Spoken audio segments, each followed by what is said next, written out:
All right, we're live here, Spain Park, for some JV action today before our varsity area play begins tonight.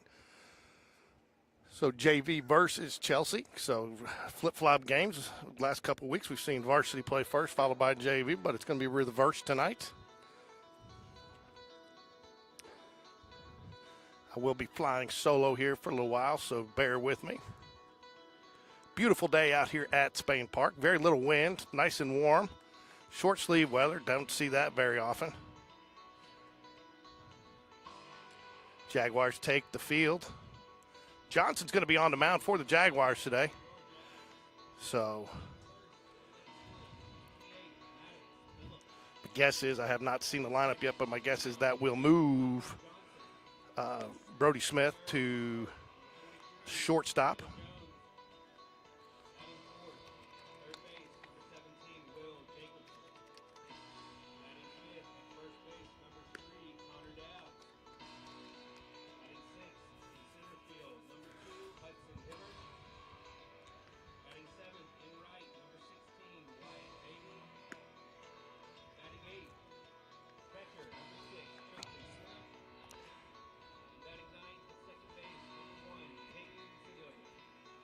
Game has not started on Game Changer yet. As soon as it has, we will get that up for you so you can see batter, pitcher, and all the other pertinent stats, pitch count, stuff like that. As soon as that game gets started on Game Changer, we will have that going for you.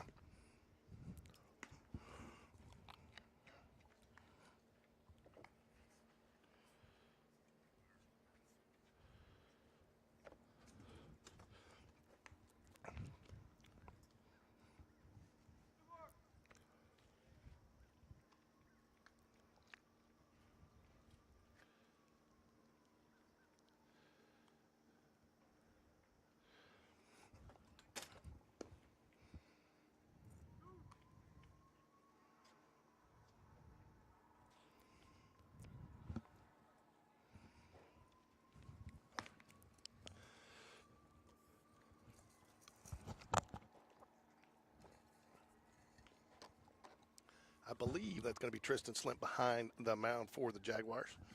If they don't get Game Changer up here in a minute, folks, I'll go in the dugout and get the lineup for you.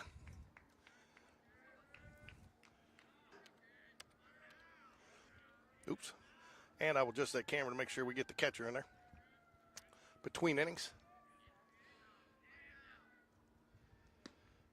Good call strike there, bottom of the zone.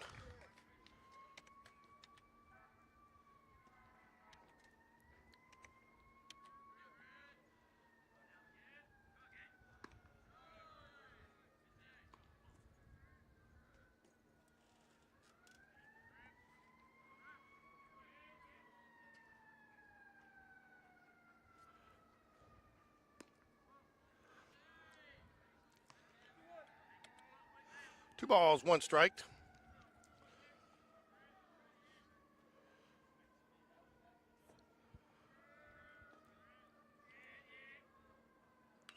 Fouls it back away. That evens up the count at 2-2.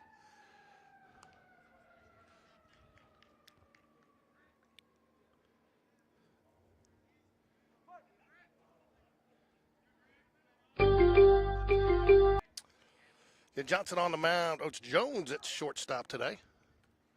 Foul ball. Jones. Jacobson at third. Jones at shortstop. Cernelia at second. Dabbs at first. Beatty out in right field. Hibbard in center. And Maddox Phillips out there in left field. Tristan Slimp is behind the plate. And Michael Johnson is your pitcher. Ground ball, right side of the field.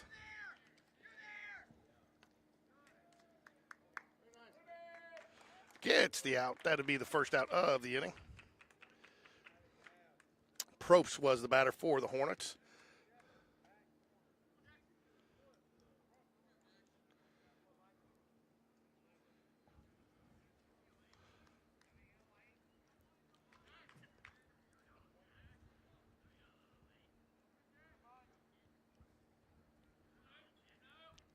One out here. Called strike right there, bottom of the zone.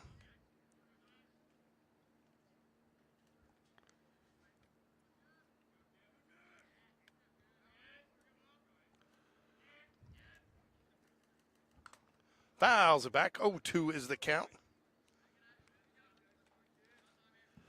One out here, top of the first. 0-0 ball game. Area matchup here. JV versus in game 1, varsity game 2. Hughes is your batter for the Hornets. 0-2 count here. Johnson working out of the windup here to start the game today. Shakes off the sign. Now he has what he likes.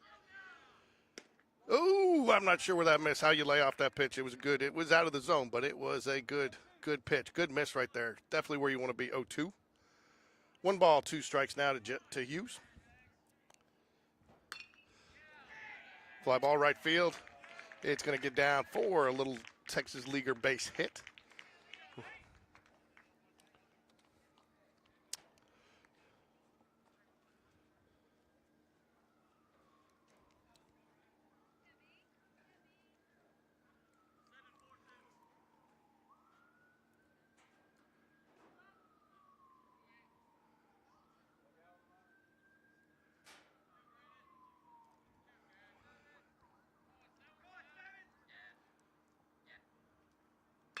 Ground ball, foul down the first baseline. Strike 1. Boosman, the batter for the Hornets. Johnson doesn't. There we go. He realized it looked like he was about to work out of the windup there. Realized he's got a runner on base. Resets. Good catch there by the pitcher.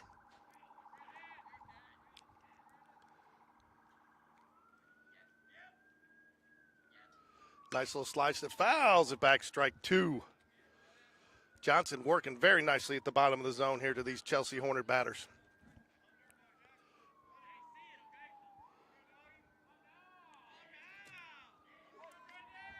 No balls, 2 strikes here to Boosman for the Hornets.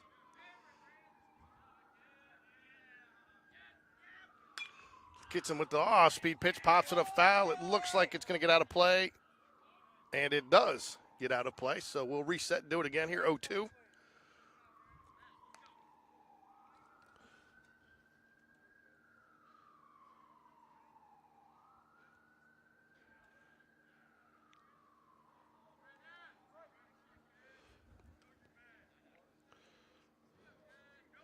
No balls, 2 strikes here. Oh, miss just outside again. A good miss.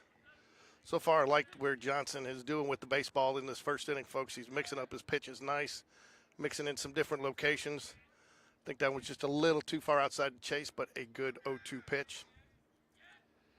Fouls it back. Goes up high in the zone, can't catch up.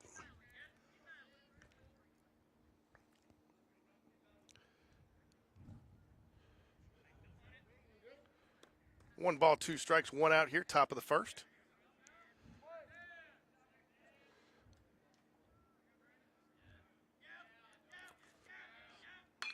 Fly ball right field should be caught by Beatty out there. He settles under it and he gets the out.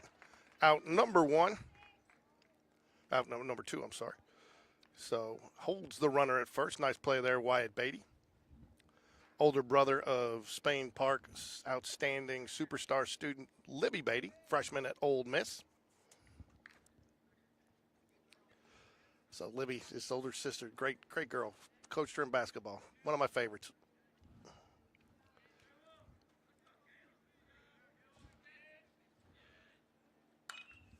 Little pop fly right side should be corralled by the second baseman, and it is, and that is out number 3, and that will do it for the Hornets. 4 up, 3 down. Maddox Phillips going to lead it off for the Jaguars, followed by the pitcher Johnson, then Jones at shortstop, Jacobson, the third baseman, Dabbs, the first baseman, Hudson Hibbard, center fielders, batting 6, White Beatty batting 7, Tristan Slimp, your catcher, batting 8, and Peyton Cernelius, second baseman, is rounding out your Jaguar lineup. Hornets getting on strand 1 hit, no errors as we move here into the bottom of the second.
All right, there we go. A little bit better angle now, folks. Now batting is number 28, Maddox Phillips.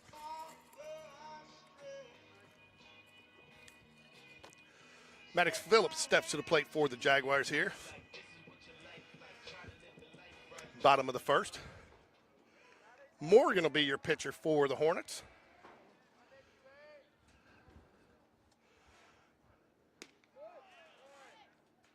Ball misses just low, bottom of the zone.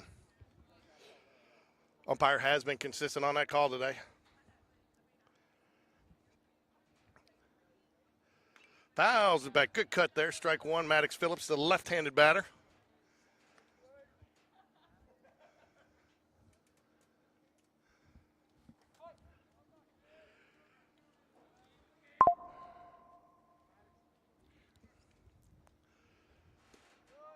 Misses in low and inside. 2 balls and a strike.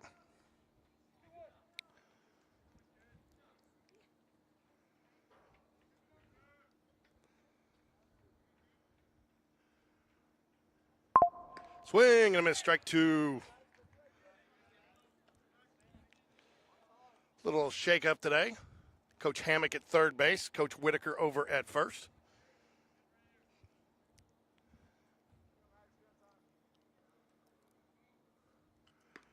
Misses with curveball outside and a little bit high.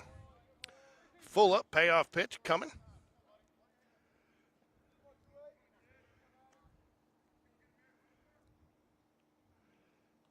Ground ball, right side of the field. Out, he's got to play now. Oh, but it's going to be an error, and he's going to reach on that error.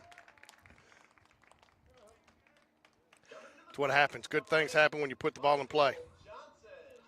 Michael Johnson, pitcher, normally shortstop, but getting the call on the mound today. Will step to the plate here in the 2-hole for the Jaguars.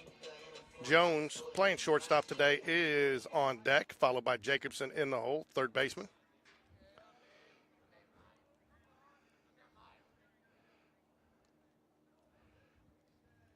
Ball misses high. 1 ball, no strikes. Maddox Phillips is your runner at first base. See if coaches try to get a little aggressive and compound that error by getting the runner over to second base, get the runner in scoring position. Ball misses low. 2 balls, no strike.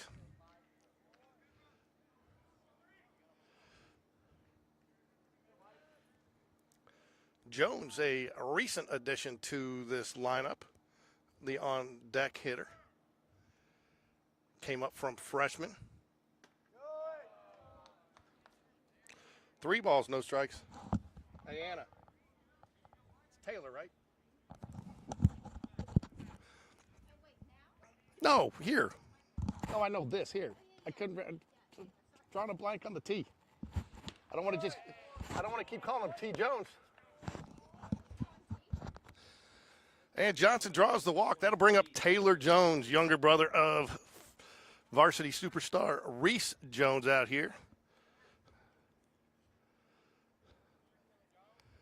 So he has just been called up within the last week or so to play. Varsity has taken a few JV players, so this is the natural progression, bring up a couple of additional players to fill out that roster. So he is batting in the 3-hole today.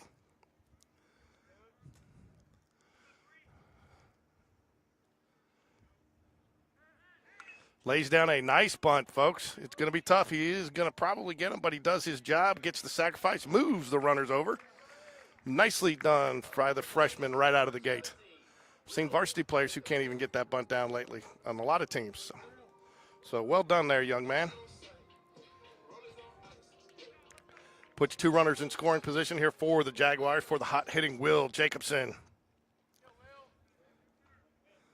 Third baseman.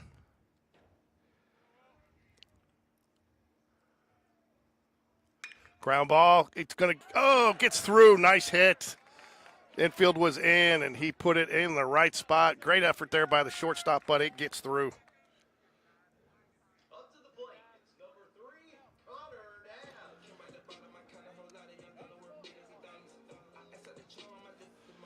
So that puts runners on the corners. Head, shoulders, knees, and toes. Knees and toes is not as good with Ricky not here, but. So first and third here, runners on the corners for the Jaguars.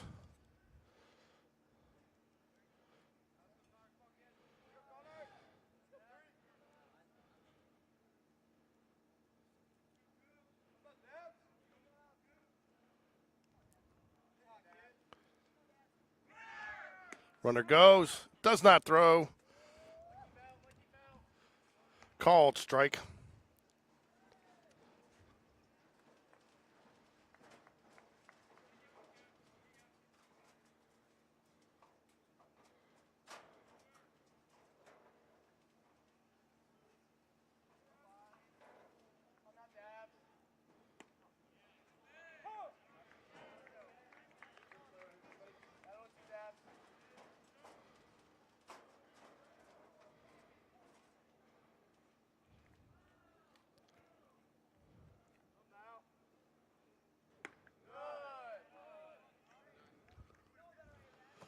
One ball, two strikes.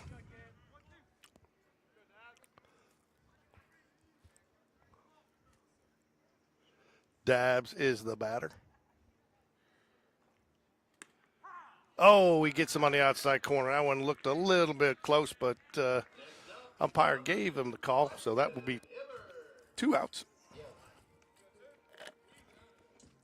Hudson Hibbard steps to the plate.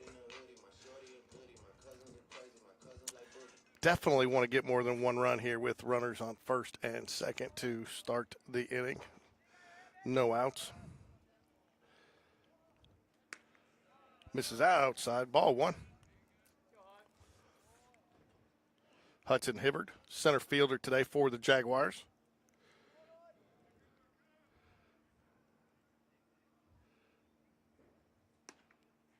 Ooh, gives him the high strike. 1 ball, 1 strike.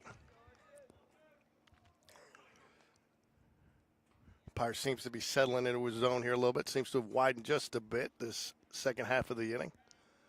But he has been fairly consistent. Curveball misses high. 2 balls and a strike.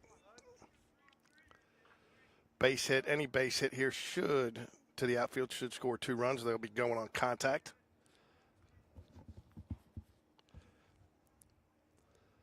Ground ball, oh, just off the nub. This is going to be tough to get. Nice. Oh, and he gets it.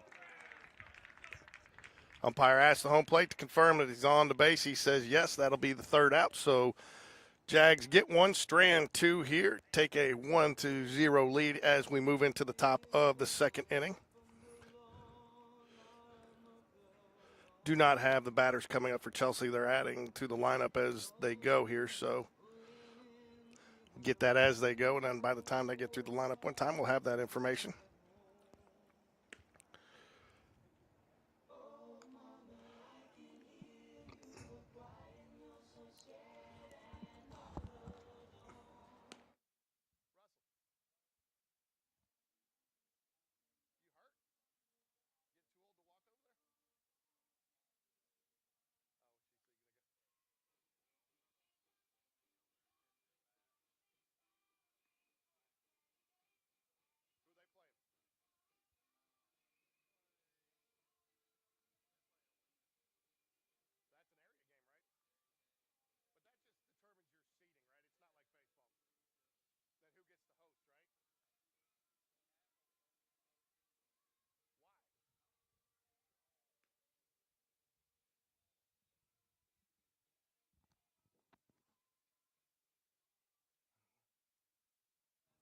All right, Michael Johnson back out on the mound for his 2nd inning of work here. Due up for the Hornets. Still waiting on that information.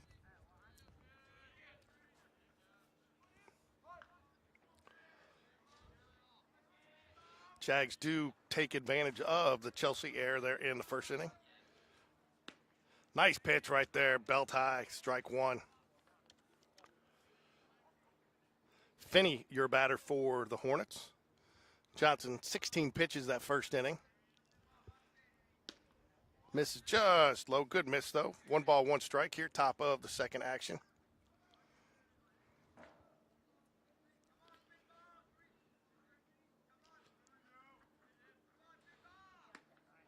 Just misses with the off-speed pitch. 2 balls and a strike.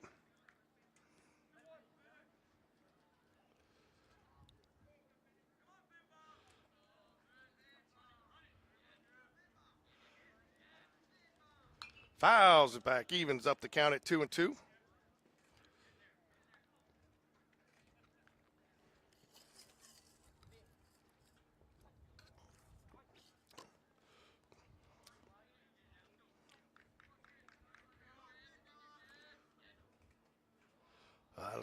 That one hit the bull, folks. 3 balls, 2 strikes. That's my first movie quote reference for my buddy, Oven Mitt Doug Cole, out there today. Mr. Mitt, as we like to refer to him. Ground ball, right side of the field. Second baseman should have it. Gets it. Nice, easy throw over there. Out, number 1.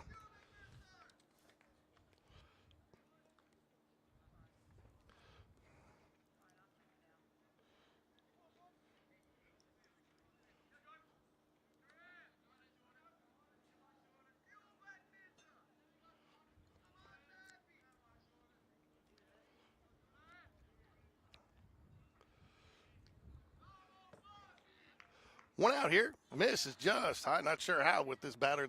He's tall and lanky. Looks like he can run. That's going to be Garcia for the Hornets. Johnson still working out of the windup. Miss is with the off speed outside. 2 balls, no strikes here.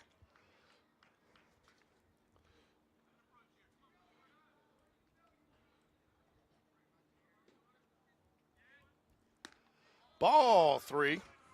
3 balls, no strikes. 1 out here. Johnson struggling a little bit here with the lefty. Brings it back. Oh, that must have missed inside. That looked like a pretty good pitch from the height perspective here. 4-pitch walk, 1 out walk here.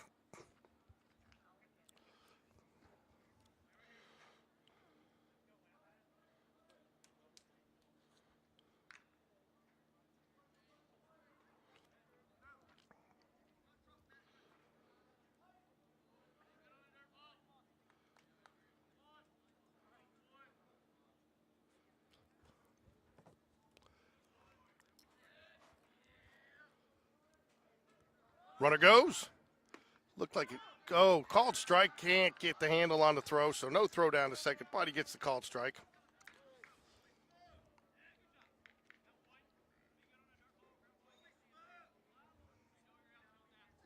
Floyd, the batter here for the Hornets.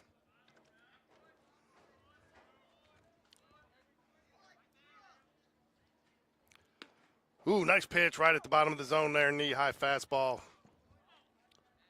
1 ball, or no balls, 2 strikes here. Runner on second, 1 out. Floyd, the batter for the Hornets. Johnson, a pitch in the 30-pitch mark here. Huh?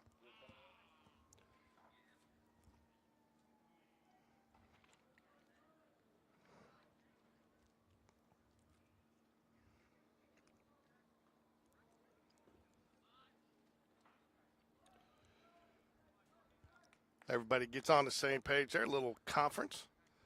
No balls, 2 strikes. Floyd is your batter. Garcia is the runner at second. Got some speed, so anything to the outfield should bring a plate at the plate. Fouls it nice. He gets way out in front of the off-speed pitch. Left fielder's going to have to run in and get that off the field. Wind is starting to pick up a little bit here, folks. It doesn't show it on the flags, but you could feel it sitting here. So if it gets something up, it's got a good chance to drift out there in left field a bit.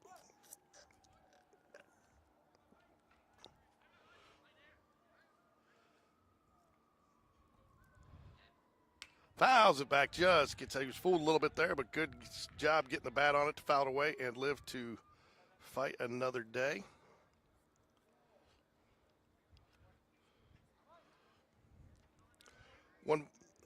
No balls, 2 strikes.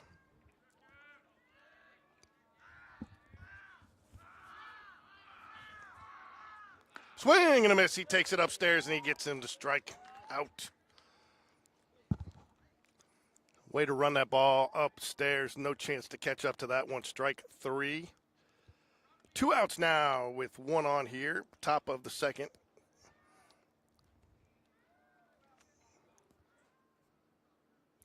Lee is the batter for the Hornets.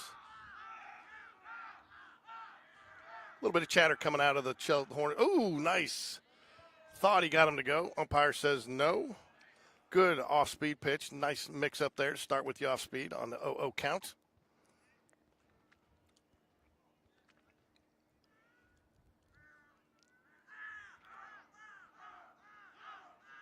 Johnson set, delivers. Ground ball, shortstop, should be a routine play. Ooh, makes the throw a little bit more challenging than one would like, but he does get the snag and the out. Out number 3, that will do it. Hornets get none, strand 1.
Number 16, Wyatt Beatty, right fielder, will step up to the plate here in the bottom of the second. Jags lead 1-0 here.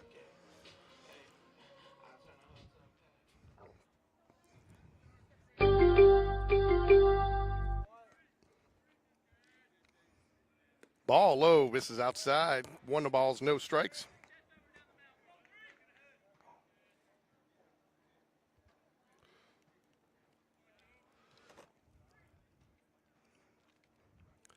Wind's starting to pick up. You can see the flags dancing a little bit out there now.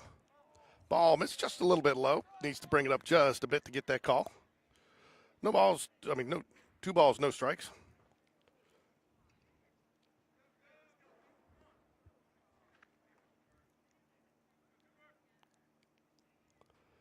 Fouls it away.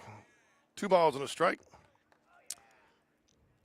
I think Wyatt thought he was getting a fastball there. Just a little off-speed pitch. Out in front of it a little bit, just fouls it off. Catcher's going to walk it off. Hits him on the foot just a little bit.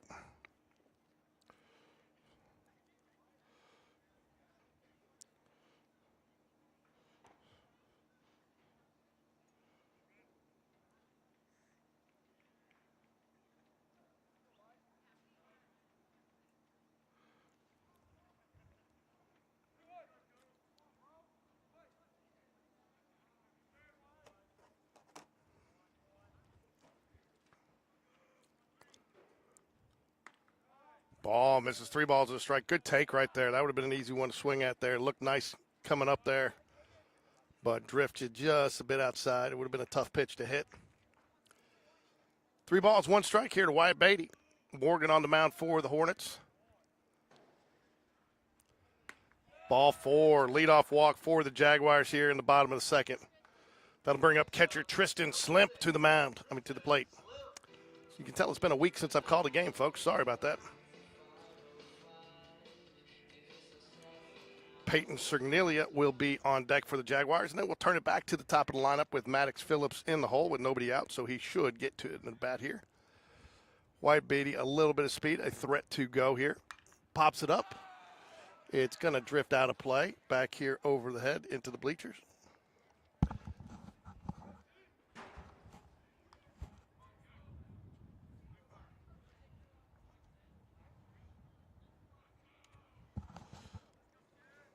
No balls and a strike here. Nice little cut there by the catcher Slimp. Being aggressive first pitch, especially after the walk. Wyatt Beatty gets a nice lead out there, gets back in plenty of time, no.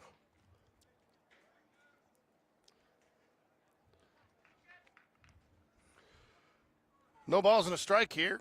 Tristan Slimp is your batter. Misses low. Snap throw back. Wyatt Beatty back in time. 1 ball, 1 strike.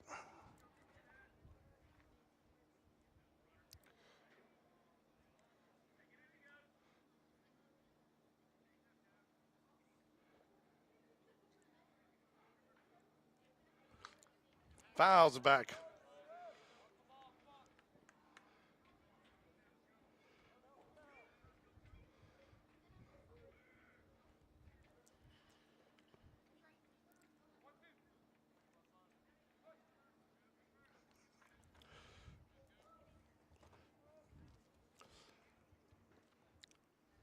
Nice line drive hit there. Tristan Slimp, base hit out to left field.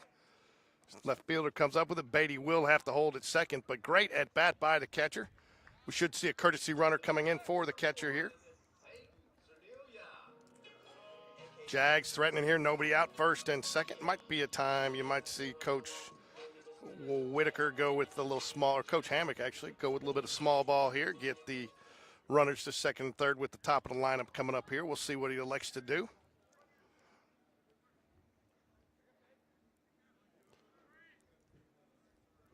Great at bat, though, by the catcher, Slimp.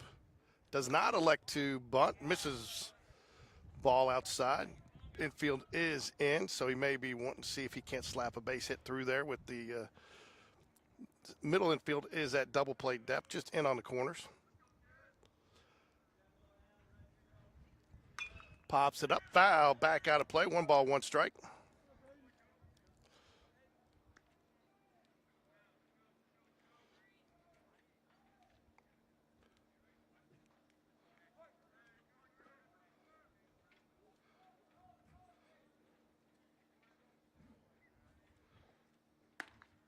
Swing and a miss, strike 2.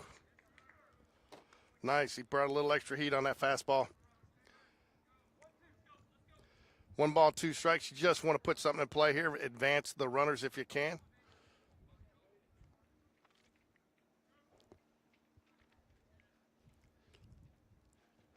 Pickoff play. Does not get him. Actually almost rolls out into center field.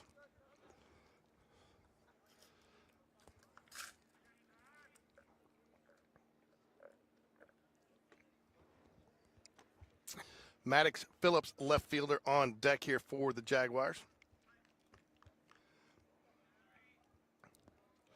I think Maddox showing a little St. Patty's Day spirit with a green heart on the back of his helmet. Can't tell what it says.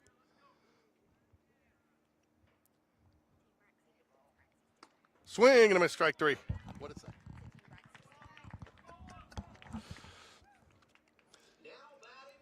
That'll be the first out in the inning. That'll turn us back to the top of the lineup. Maddox Phillips steps to the plate. Maddox started off with got reached on air to the second baseman in the first inning after a nice at bat. Put the ball in play on a 3-2 count. Another pickoff opportunity, and that one does get center field. Beatty thought about it, but it does not. It goes right to the center fielder. Would have been a tough play to advance on. Good read by the runner on first. Not sure who it is. They have not updated on Game Changer who the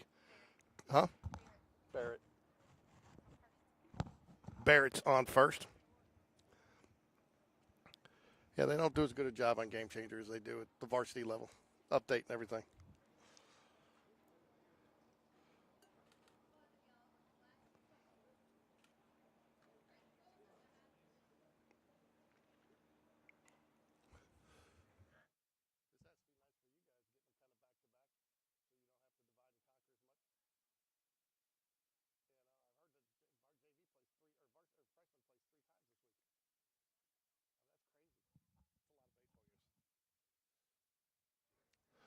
All right, here we go.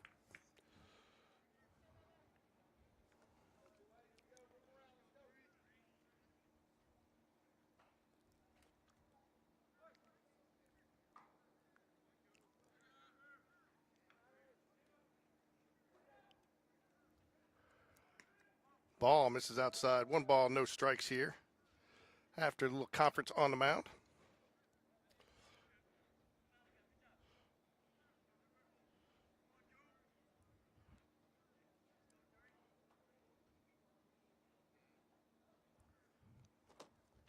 Swing and a miss.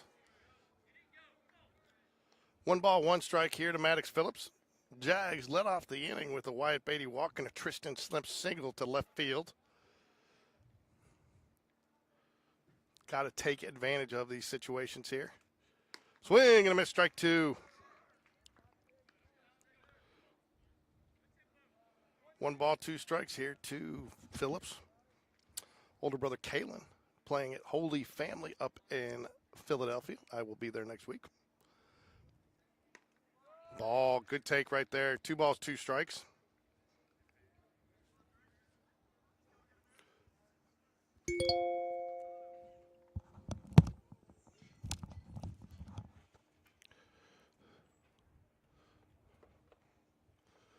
In the dirt, 3-2. We'll see if Coach Whitaker or Coach Hammock elects to send them here on the 3-2 count. Not unheard of, but it would be a little bit of an aggressive play, especially with a left-handed batter giving that catcher a nice throw to third base. They do not go, and it is a wide pitch for ball 4. Good one-out walk there for Maddox Phillips. That'll bring up Michael Johnson. Johnson walked his first at bat. Bases loaded here, so no place to put him.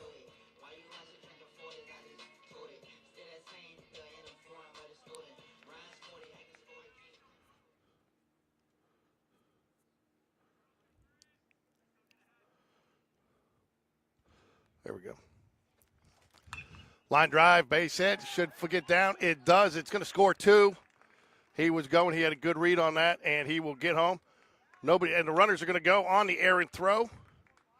So the runners that will go down as a single advance on the air, but a 2 RBI single for Michael Johnson.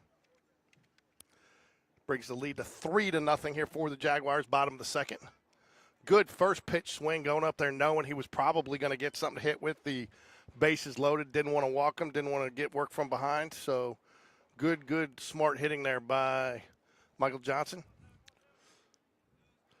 That brings up Taylor Jones, freshman, younger brother of Reese Rise Up Jones.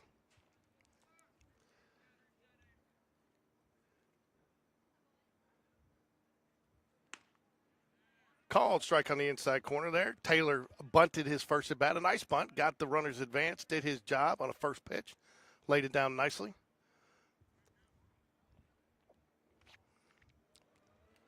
Fouls it back. By the way he's swinging and the way he's standing up there, folks, you would not think he's a freshman.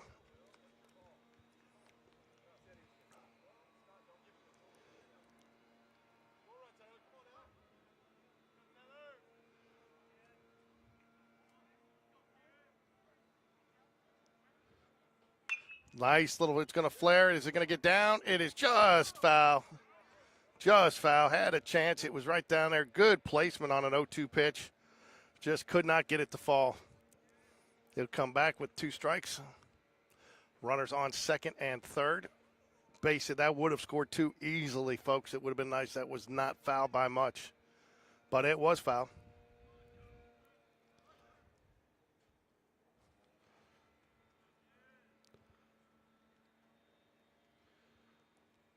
Good take in the dirt there. 1 ball, 2 strikes.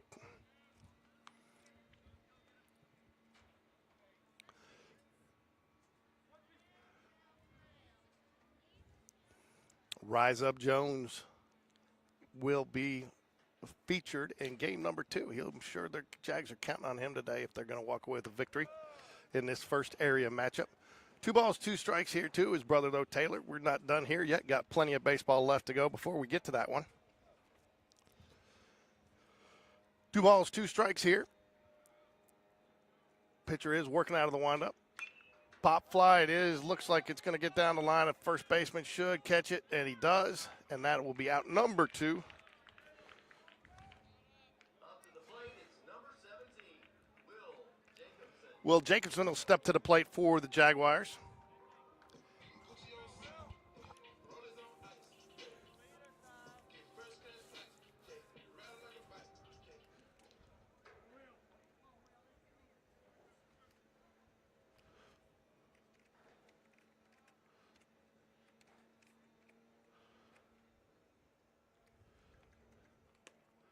Ball misses low.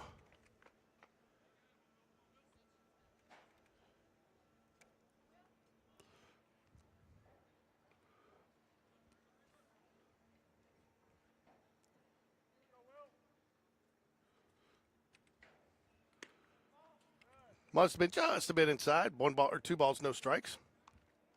Jags have 3 runs on 3 hits, no errors. Chelsea, no runs, 1 hit, and 1 error.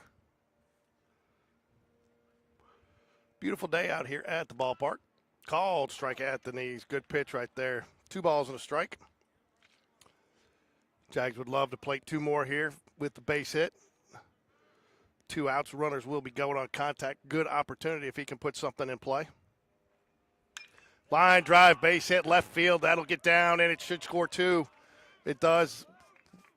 Wisely hits the cutoff man, and the runner will score standing up, no problems. 2 more on the board for the Jaguars.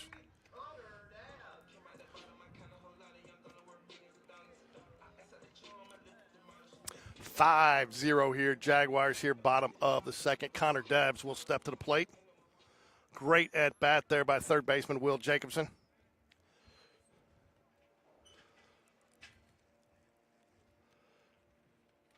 Runner goes, fouls it away. He'll come back. No balls in a strike here to Connor Dabbs, first baseman for the Jaguars today. Hudson Hibbert on deck. Hey, Will. You going Slate or you going Frank? Both.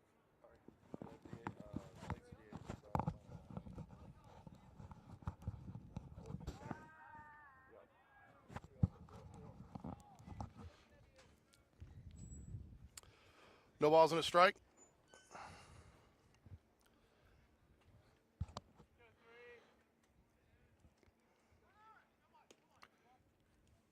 Throws back to first. Gets back just in time. 1 ball and a strike. Jags put 4 on the board so far this inning. Wouldn't mind adding to the total with a 2-out rally.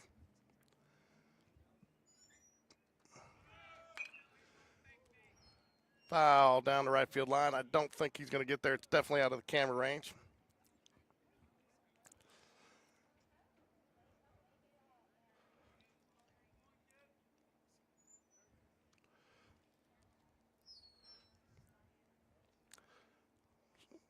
Good to see the omnipresent Coach Dunn standing by. Who are your final 4 there, Coach?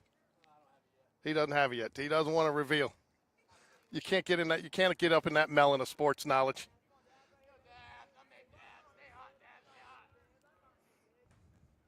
Runner fakes, does not go. Another snap throw back. Gets back just in time. What happened there? What's that? That's strike 3. Back out there.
All right, we're back at it, folks. Jags 5-0 here at the end of 2.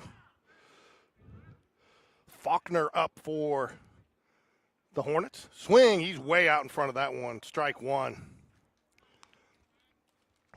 Johnson, 34 pitches so far on his outing. Still working from the windup. Called strike at the letters. My partner, Rick Strawn would love that call. He loves the letter strike. Ooh, nice pitch. Tries to get him going. Just a little bit too far outside, but like the thought process there.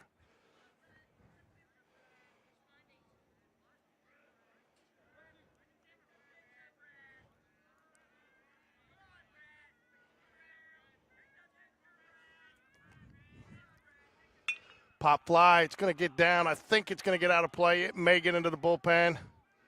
Ooh, third base. Didn't get there. Third baseman made a nice attempt at it. Good slide there. Good communication out there. Thought he had a chance to run into the wall. You hate to see that happen.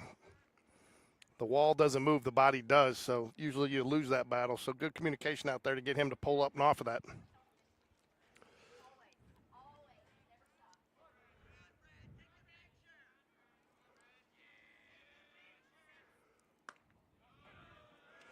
Two balls, two strikes.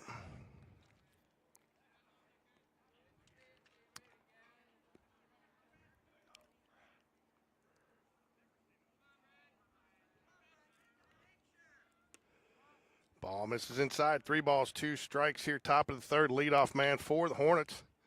Payoff pitch coming from Johnson.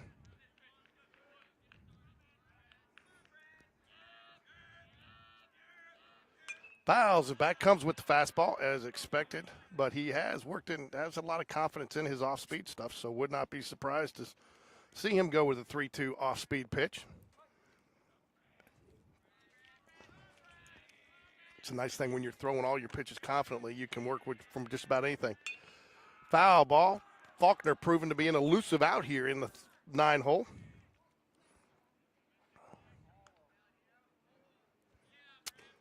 Probst will be up, the shortstop on deck for the Hornets, leadoff man. Ground ball at third base. It is going to stay fair. Jacobson, nice play. And nice play. First baseman comes off, makes sure he catches it and gets the tag. Great play there.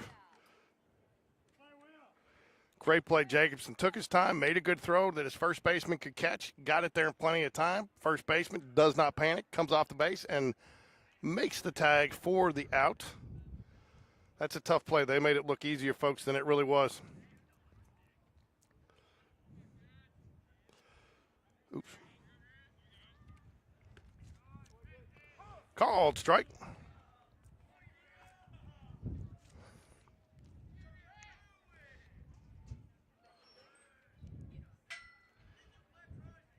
Fouls it back. Catcher, nice catch there, but it's got one more.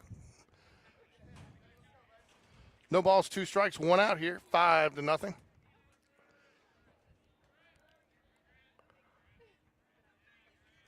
Swing and a miss, strike three. Gets him way out in front on the off-speed pitch. Jags will toss it around, throw it around the horn, as they used to say in the good old days. Most of you probably wonder what I'm talking about. Hughes is up to bat now. He did get a base hit, his first at bat, a little floater out to right field. It's 1-for-1 on the day. Two outs, though, here. Top of the third. Ball misses just a little bit high and outside.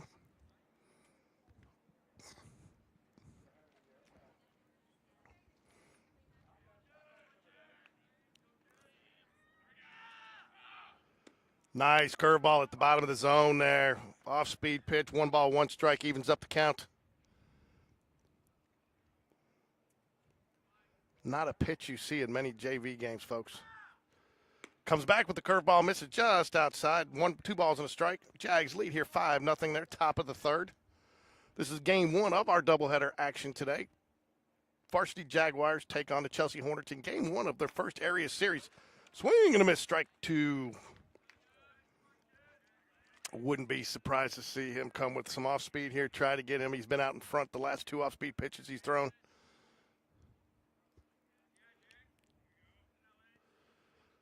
Does not hit the zone with that one, so 3-2. Payoff pitch coming. 3 balls, 2 strikes, 2 outs. Definitely do not want a 2-out walk here. Swing and a miss, strike 3. 3 up, 3 down for Johnson. He is finding his groove.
Sorry, folks. Day job there. Got in the way for just a few minutes there, but still tried to keep up with it.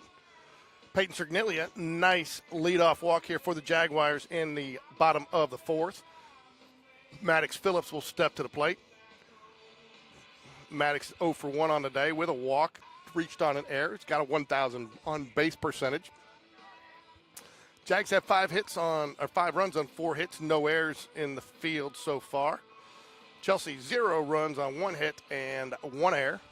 Nice little snag there by pitcher Michael Johnson there. Line drive back to him to get the second out in the top half of the inning. That was a game changer right there. That guy, he doesn't catch that. That's a 1-out base hit. So good, quick and soft hands there.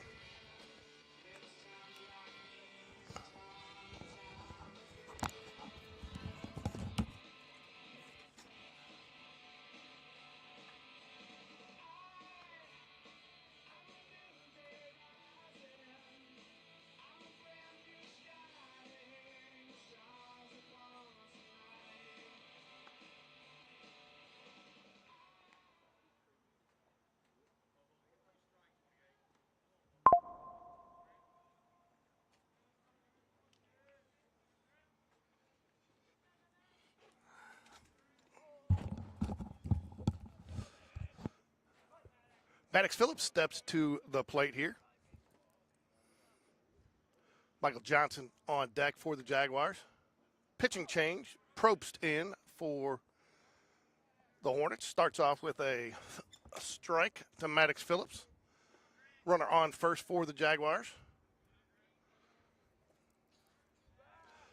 Token move over there to first base.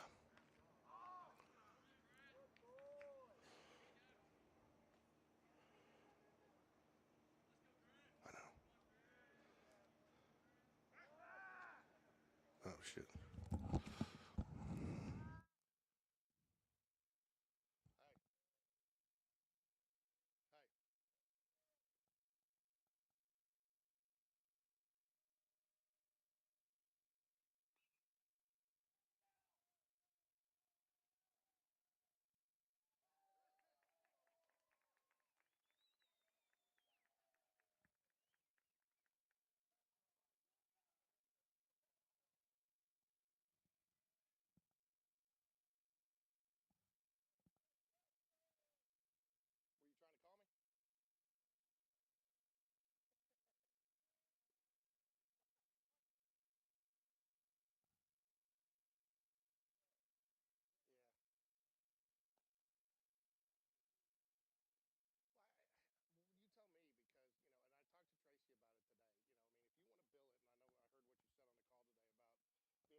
Again, day job jumped in there. Apologize. But Jags on the board again.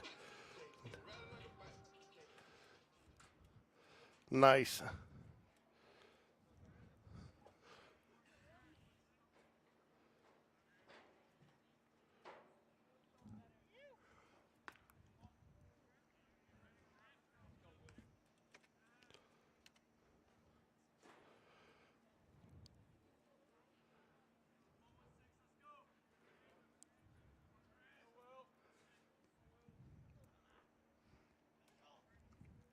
Ooh, hit by the pitch there, right in the small of the back. Should be okay, actually a little bit more up towards the shoulder blades. But that will load the bases for the Jaguars here with one out. And Connor Dabbs coming up to bat for the Jaguars, first baseman.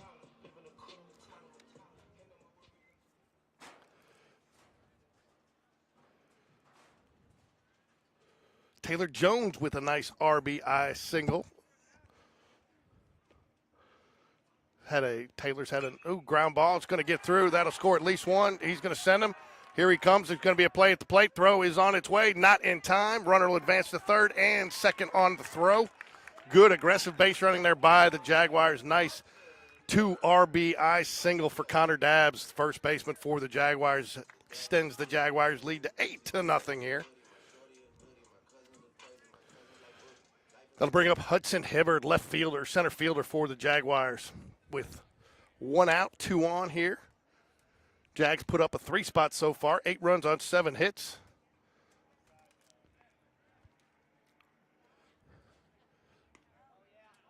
Called strike on the outside corner there.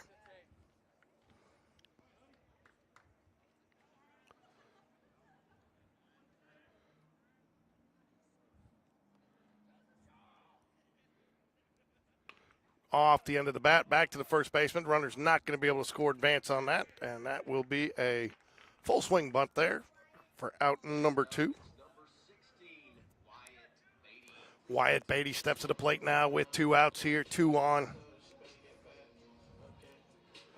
Bottom of the 4th. Jags would love to get 2 more here, possibly get out of this one early. That's a Doug Cole inference there.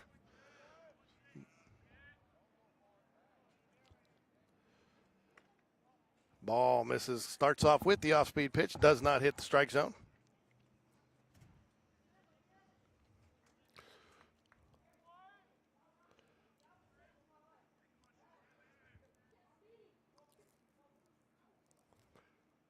Ball 2, misses low. Tristan Slimp, the catcher, on deck for the Jaguars. Wyatt Beatty 0 for 1 on the day with a walk. Tristan Slimp in on deck, 1 for 2 with a run scored.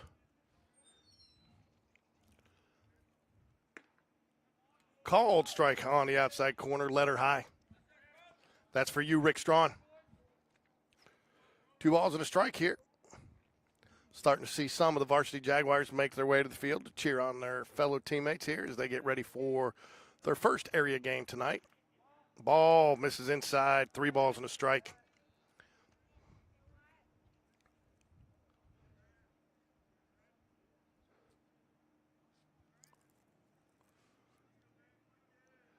Three balls, 1 strike here to Wyatt Beatty, right fielder for the Jaguars.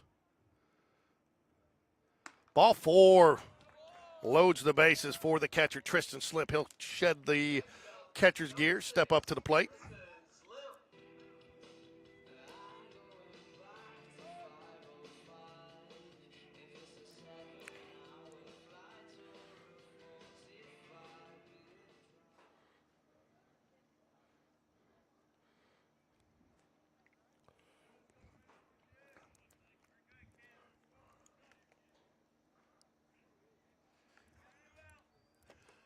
Two outs here, bases loaded for the Jaguars, 8-0 here, bottom of the 4th. Tristan Slimp, the catcher, 8-hole hitter for the Jaguars. No place to put him. Ooh, comes inside, high and tight. 1 ball, no strikes.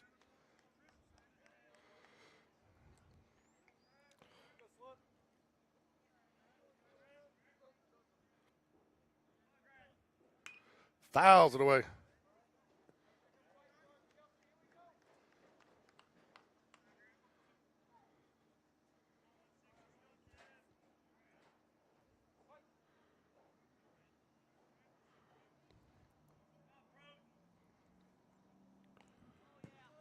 Bell gets away off the hard, does not have a chance. I thought he might the way it came off the backstop there.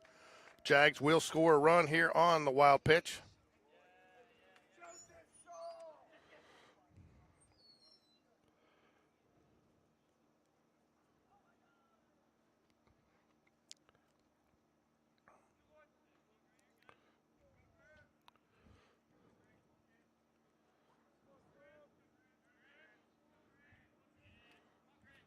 Ball low. Batter puts up his hand, tells him, don't go. Didn't get far enough away.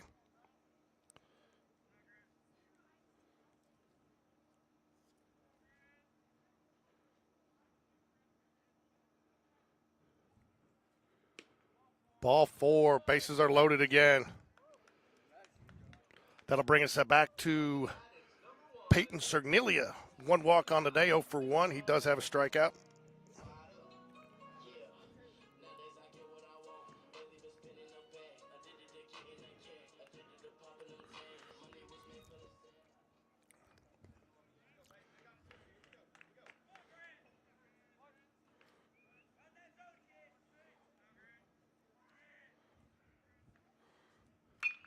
Fly ball, right field. It's going to be a tough play. He's running in, and he gets it. That's out number 3. Jags strand 3, but get 4. 9 runs on 7 hits, no errors.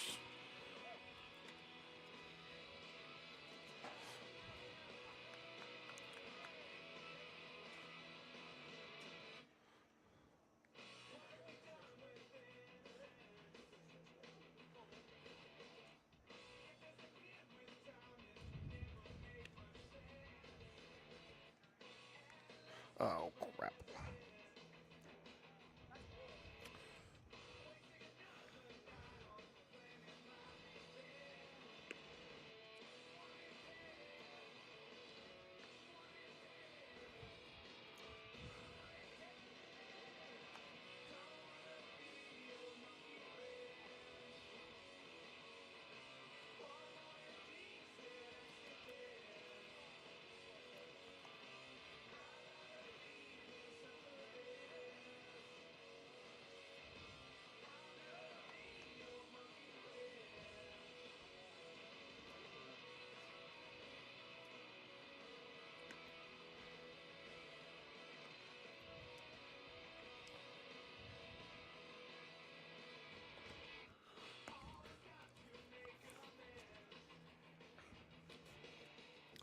Top of the 5th here, Jags lead 9-0.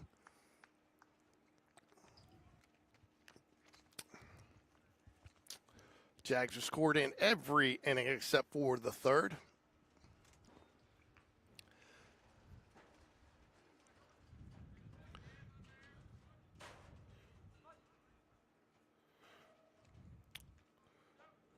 Garcia, the batter, he's got some wheels. He can move. Reached on his first at bat and stole second, but swings at the first pitch, strike 1.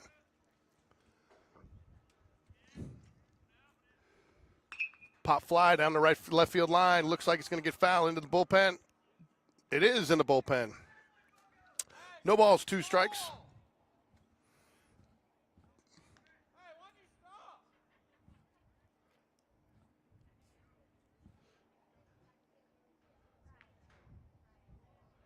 Coach Whitaker asking why he stopped running here.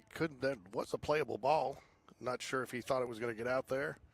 It is. We are at that time of day where it is very difficult to see fly balls coming from. In fact, he's shading his eyes right now with the glove. Ooh, nice miss on the outside there. Just a little too far outside. Good to get him the possibility to chase there. Johnson sitting at 70 pitches. My guess is this will probably be his last inning. Tries with the curveball again. Misses low. 2 balls, 2 strikes here, top of the 5th. Nobody on, nobody out.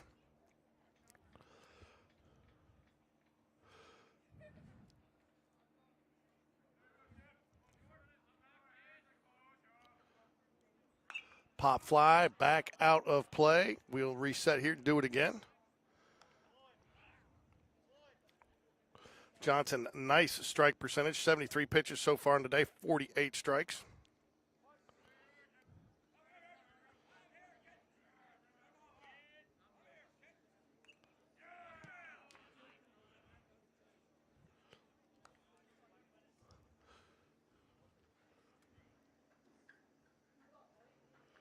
66% strike percentage, folks.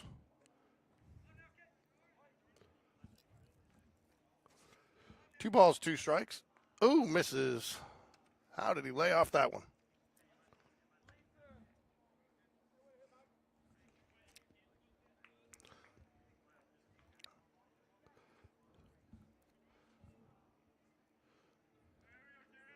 Three balls, two strikes. Payoff pitch from Johnson. Out way in front of it. Got him fooled a little bit. He went with an off-speed pitch there. Like I said earlier, he's got confidence in everything in his arsenal. Not afraid to throw that pitch with a 3-2 count. Probably will come back here with something of the high fastball nature, would be my guess. No, went off speed and just missed.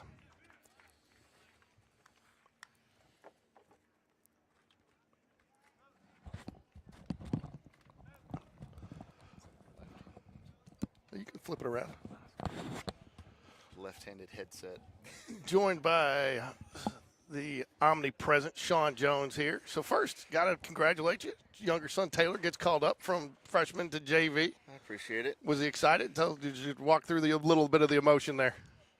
Oh, he was excited. Oh, good play. Good play there. Good decision there by Cernilia. Yeah, he was pretty excited. A little taken back. Stuck his chest out a little bit for a couple of days, but Did he? Did he? I know you said sometimes he can be the one, the instigator with Reese. Did he give Reese a little bit? Did he talk a little trash with him, or has Reese still had the upper hand there? Oh yeah, there was a little bit of trash, but I'll tell you a story. The first game he played was at Hoover. I think it was against Vestavia. It was a doubleheader, and anyway, Coach Smith was there obviously, and because varsity wasn't playing. And Taylor, his first at bat, he beats out a ball, ground ball to third base, beats it out going to first. Next thing you know, Coach Smith sends Reese a text, said, "I think your brother's faster than you." And that has started a war. Challenge extended, huh? Yeah, so now Taylor's the better athlete. He's faster, you name it. So You know, it's funny you say that, though, because I always ask everybody when I interview them, and we actually did a poll question one night, and you know, I have not interviewed Brody, but I've interviewed Miller and I've interviewed L. But I've asked, we had a poll question one night, who's the best Smith athlete? And everybody says L. So she walks, and she was well aware of that poll. So anyway, hey, want to bring you on. You obviously got to see a lot of baseball last week that I didn't get to see. So it's a little bit different tonight. First and foremost, do you feel like we're prepared tonight for our first area matchup? I think we're definitely prepared. We haven't seen a team that's any better than Chelsea. I tell you, they got a lot of arms. So, but we've seen individual teams that have arms that are comparable. But I think we're ready. More than likely, there is a report out there, unconfirmed, that their ace will not be able to go in this series. That he's suffering over coming off of an injury. So that will have a little bit of impact. But this is probably one of the deepest pitching staffs that any team will see all season. Wouldn't you agree? Oh, yeah, definitely agree. Yeah, I heard the same info about their ace. Reese actually plays travel ball with that kid, Grant Hill, maybe a little MCL injury, but I think he's done for the season. But I heard they're going to throw Aiden Hughes tonight. Did you? Lefty. I think he's a senior lefty. I don't know if he's one of their starters, but yeah, you said it. They have a pin.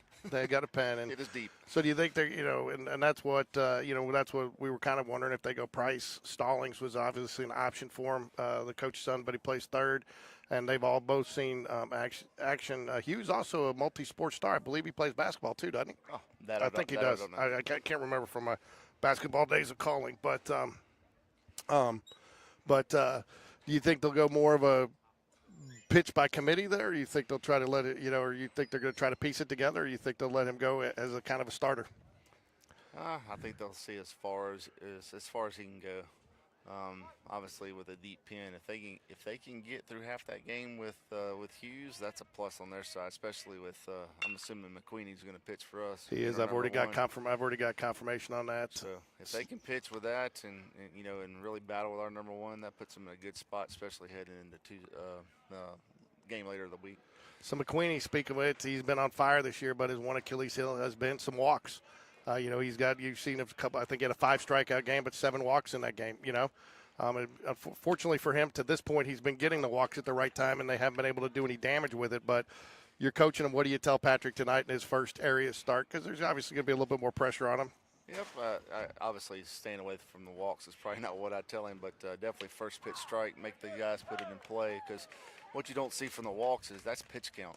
So I mean, you get a 5, 6, 7 pitch walk, times 5, it's 35 wasted pitches for the entire game. So you're out in the fourth inning when instead of taking us all the way to the sixth. So we're going to need him to go at least 5, maybe 6 innings tonight to be able to pull out that win. And I tell you that, and one of the things I do know the coaches, looked at as a missed opportunity last year is, McQueenie was slated to go on what would have been that coin flip game. The playoff. Nice catch there down third base line by Jaguars. Made it look like a pro down there.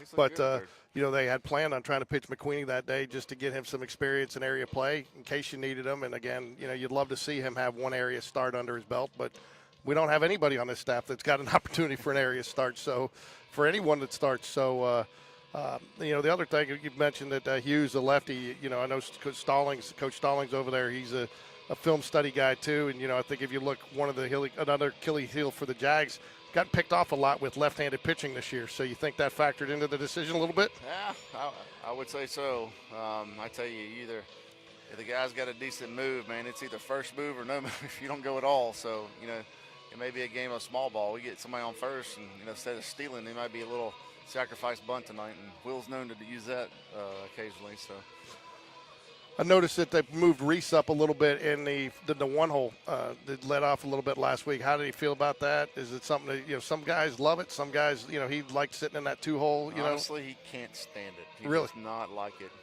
I just feel one hole's different. One hole's different than two. One hole, some teams allow for a hitter to be aggressive coming out of the one hole, but really you want to see pitches.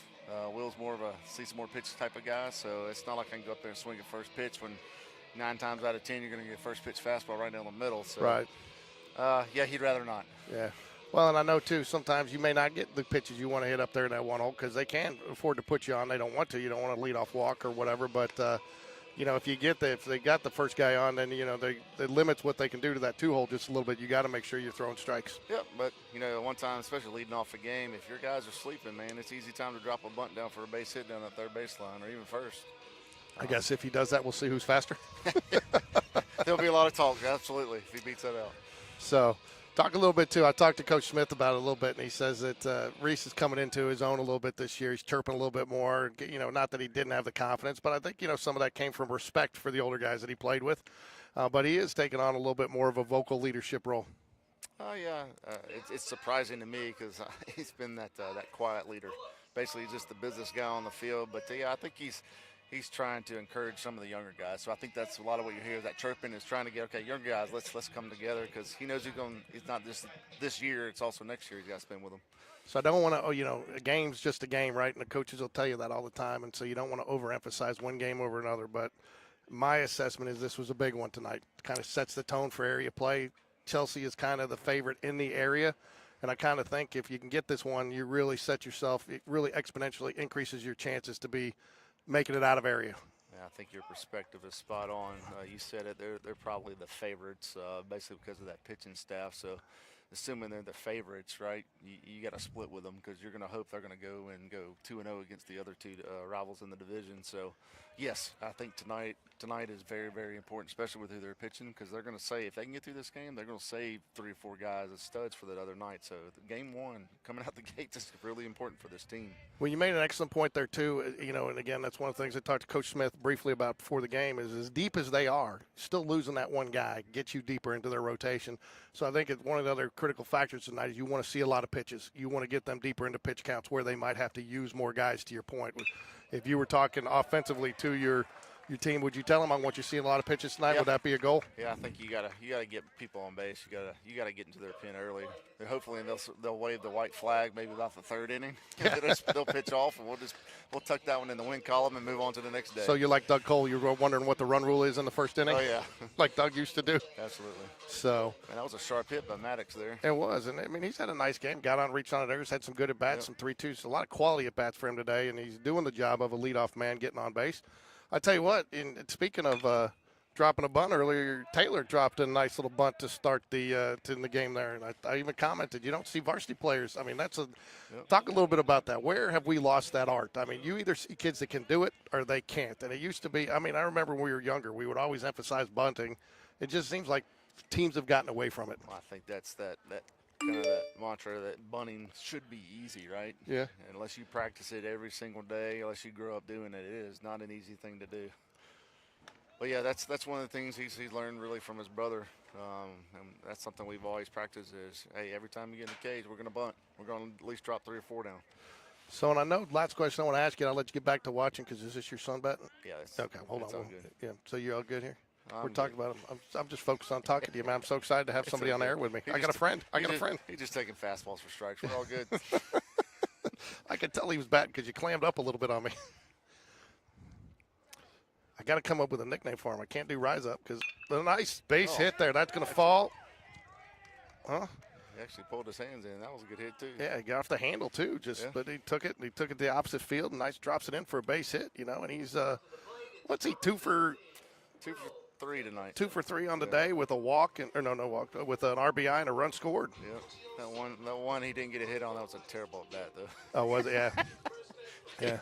He was really early. How do you really feel, Dad? Oh, I'll tell you. We'll have good talks about the game. We'll go through each at bat every night. Oh, yeah. I mean, I'll tell you, that's something that Sean and I used to do. I didn't even have to talk about it. He could remember pitch for pitch when we were coming home, and on both of those, too, he could remember it when he was catching. He'd remember I should have thrown that guy out that I didn't do a good job. And so it's good to learn from each one of those moments. Hey, this is another kid right here. Golly, he has swung the bat great today. Yeah, Jacobson. Good quality at bats. Oh, yeah. Hit the ball well. Oh, good Got ball. hit by. Would he take one for the team? So I don't want to let the cat out of the bag or anything. So if you don't want to answer it, you may not even know the answer. But I've heard early in the season that we might see Reese on the mound some this year. Is there any chance to use him like in Aiden Burke last year where you get in the area and he comes in late in the game to maybe close it out? Well, I think that was a conversation that happened before the season, and the answer was yes, you're going to get some innings, but I'm not sure he's been in the bullpen. He's not been in the last 2 or 3 weeks. I don't think that's an option today. Yeah, so I'll tell you who looked good coming out of the pen and in the closer role. And actually, if he had a blue glove, we would have thought he was J.R. Thompson, is Andrew Thornton. Yep, coming out of center field, I would agree with you. From that last year was Andrew hit everybody, Thornton, but this year he looks pretty good, man. That ball jumps out of his hand fast, so I think he's a good – I don't know if I'd rotate a lineup again on him, but definitely in 1 inning, maybe an inning and a third, 2/3. I think that's definitely an option. Should be it. There you go. He calls it. Man, umpire called that late infield fly. Batter is out. That is the right call, but I thought he would have called that earlier. But I think he was waiting to see how far that drifted. So probably a good wise call there by the umpire with the wind blowing out a little bit. Last thing, bats have been a little bit streaky. What's going to be the difference tonight for the Jaguars? If it comes back to the same thing I mentioned earlier, just seeing a lot of pitches? Yeah, I think seeing a lot of pitches. I think we just got to be more aggressive on that fastball. You got to hit the fastball. You look at this guy's stats. I looked on Game Changer today to see what kind of kid this was. And, he had one game we had 9 strikeouts. Smith Station maybe, but his other outings were maybe 2 innings to 4 innings, and maybe not a lot of walks, right? Not a lot of strikeouts, not a lot of hits, which means balls get put in play, right? So I'd say, man, you got to jump on that fastball, stay off the off speed, and see what happens. If you're Coach Smith, are you looking to manufacture runs early with base runners? Absolutely. Some bunts, some hit and runs? I'm old school guy, so I think especially in the air play, you got to go ahead and put that pressure on them right ahead. So if you can get a run, 1 run, 2 runs, an inning early, man, go for it. Yeah, I tell you, that is one thing I've noticed this year. This Jags team definitely plays better from ahead, and I know that sounds kind of counter. That it's a kind of a duh, no duh statement, but some teams you can be down 1 or 2 and you fight back. But for this team, it seems like an early momentum. It seems to fuel the team. Yeah, it depends on that team's makeup. You're exactly right. So if you got a team that's up, this team plays a little loose, right? Versus the other team that gets down, right? They don't like get punched under the chin and they start punching back. So teams change. They evolve over the season. Depends on what kind of situations we put them in.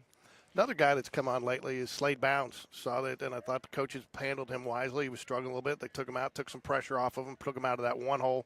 Talk about how he's developed a little bit over the last 10 days because he had a nice week last week. It looked like from what I was able to watch. Yeah, I think he started off so hot, and honestly, it's hard to continue that for the years. So then he hit that slump. Then he started pressing. He's a young kid, right? Right. Well, that's gonna be another hit down, and that'll be the game, folks. It should be the game. Oh. I don't know what Taylor stopped in there. That was kind of odd. Yeah, well, I think he knew that was the ball game, and that is the ball game. Jags will win this one 11-0. Nice little shutout there for the JV Jaguars. That's a good win. So, So we will be back here in a minute. But no, so you could tell he was pressing too. You Yeah, could tell I he think was it's pressing. They took him out. They lowered him, lined up, put him in the bottom, tried to get some more fastballs. They take him out, and now he comes in. Here's the thing: the kid can hit. Yeah. Right. It's just a matter of getting his momentum going. So I think they did it at the right time. Well, I think that's a nice job from the coaching staff. And you and I were talking a little bit earlier about certain things. You don't see what's going on sometimes at practice. So they're trying to get him some reps and confidence in practice, right? And I think the coaches that's where you kind of wonder, and I give credit to the coaches too for not giving up on a kid in a slump and working with him through practice and putting him in situations where he doesn't have as much pressure, come in for a couple pinch hits and try to get out of that slump. And that's the way you do it, because it's kind of like even if you keep that pressure on, it's just going to continue to mount. So I thought that was a tribute to our coaching staff, the way they continue to work with the kid. Now, they do all our kids. We just don't get to see it every day with practice, but they're doing a lot of the same things in practice instead of games. Yep, I completely agree. And, if you really think further down the road, if we're going to go deep in this playoffs, Slade will be part of that. Right. All these guys that have contributed in one way or shape or form will be part of that later on. So, yeah, you got to keep them engaged the whole season. Yeah, and I think Coach Dunn's, you've seen the same thing on the pitching staff this year. They've let a lot of guys work out of situations. When maybe years past we pulled the trigger a little quicker, but I think that's a tribute to the deeper pen here. So, all right, Sean. Well, thanks for joining us, and we're going to take a break here, folks. We will be back. We got about an hour till the game starts, so I guess it'll start 6:30, maybe a little bit early. We'll keep the stream going, but until 6:30, go Jags. Thanks for having me. Thanks.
All right, starting off here with Teacher Appreciation Night for the Spain Park faculty. All the players are going to go out here and with a teacher that they appreciate. It's always nice to have teacher appreciation, right? Be able to honor all these educators and all of the time, What's up, man? hours that they pour in. So getting ready to get started here in a few minutes. We'll get the starting lineups for you here. And but again, we got what are you trying to do here? There you go. Can you hear yourself now? Yeah, How's that? that's got it. That's all I had to do, George, was turn it on. They turn it on. So hey, got to tell you, Ricky, that I want you at the risk of you getting a big head early in the broadcast here. Got to admit, runners on the corners just isn't the same without you, my friend. Well, I know I texted you this, but I was watching the Auburn game Saturday or Sunday, and I heard the announcer. He said, "And that's going to put runners on the corners," and I was Head, shoulders, knees, and toes. Knees and toes. I was like, "Wait, what are we doing here? Why'd you leave that out?" I think we need to try to figure out a way to get that to go viral. Good luck. So I bet if we had filled this entire field shoulder to shoulder with broadcasters, they would all look at us in unison. And go, what are you guys talking about? I'm telling you, man, it sounds like a nursery rhyme, you know? Well, it does. It is a nursery Runners rhyme. on the corners. Head, shoulders, knees, and toes. Knees and toes. So the other one that's tough without you is 2-out rally. 2-out rally. So I tell you, the wind's been we had a no hot dog wind, and then we went to a 1 hot dog wind on the Steve Holly hot dog meter. And We're now at a 0 hot dog we're wind. at a 0 hot dog wind. So Well, I tell you, though, here's what's crazy, George, is so earlier today I told somebody, so we got a game tonight, and they said, but your kid, you don't have a kid there, do you? And I said, look, I was like, let me tell you something. I was like, tonight starts area play, and I woke up this morning, and I was actually excited and thinking about this game while I was getting ready for work. So you've got some friends over at Chelsea. You know, you hate to see them lose a pitcher like Hill, even for a game. You know, there's talk about could be just a couple of games, most likely for the season.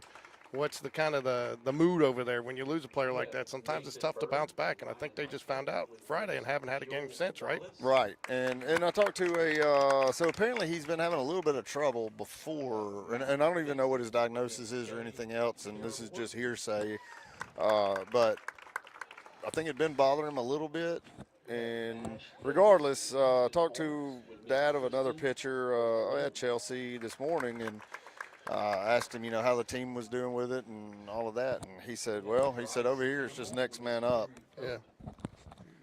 There you go. Yeah.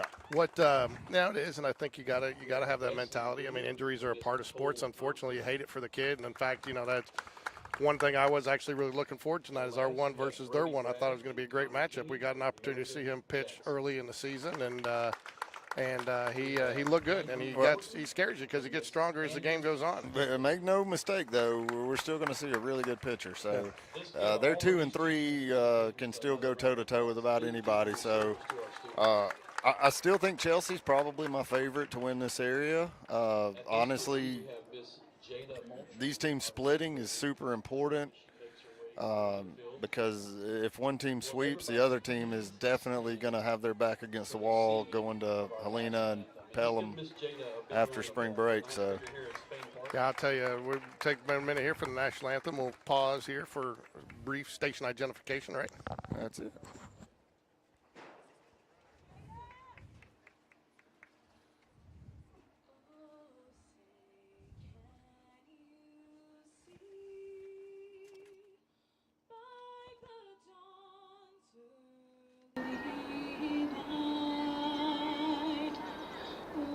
So proudly we hailed at the twilight's last gleaming, whose broad stripes and bright stars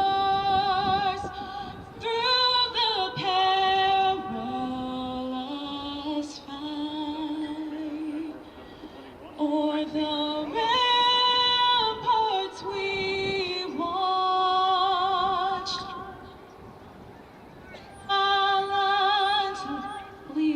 streaming, and the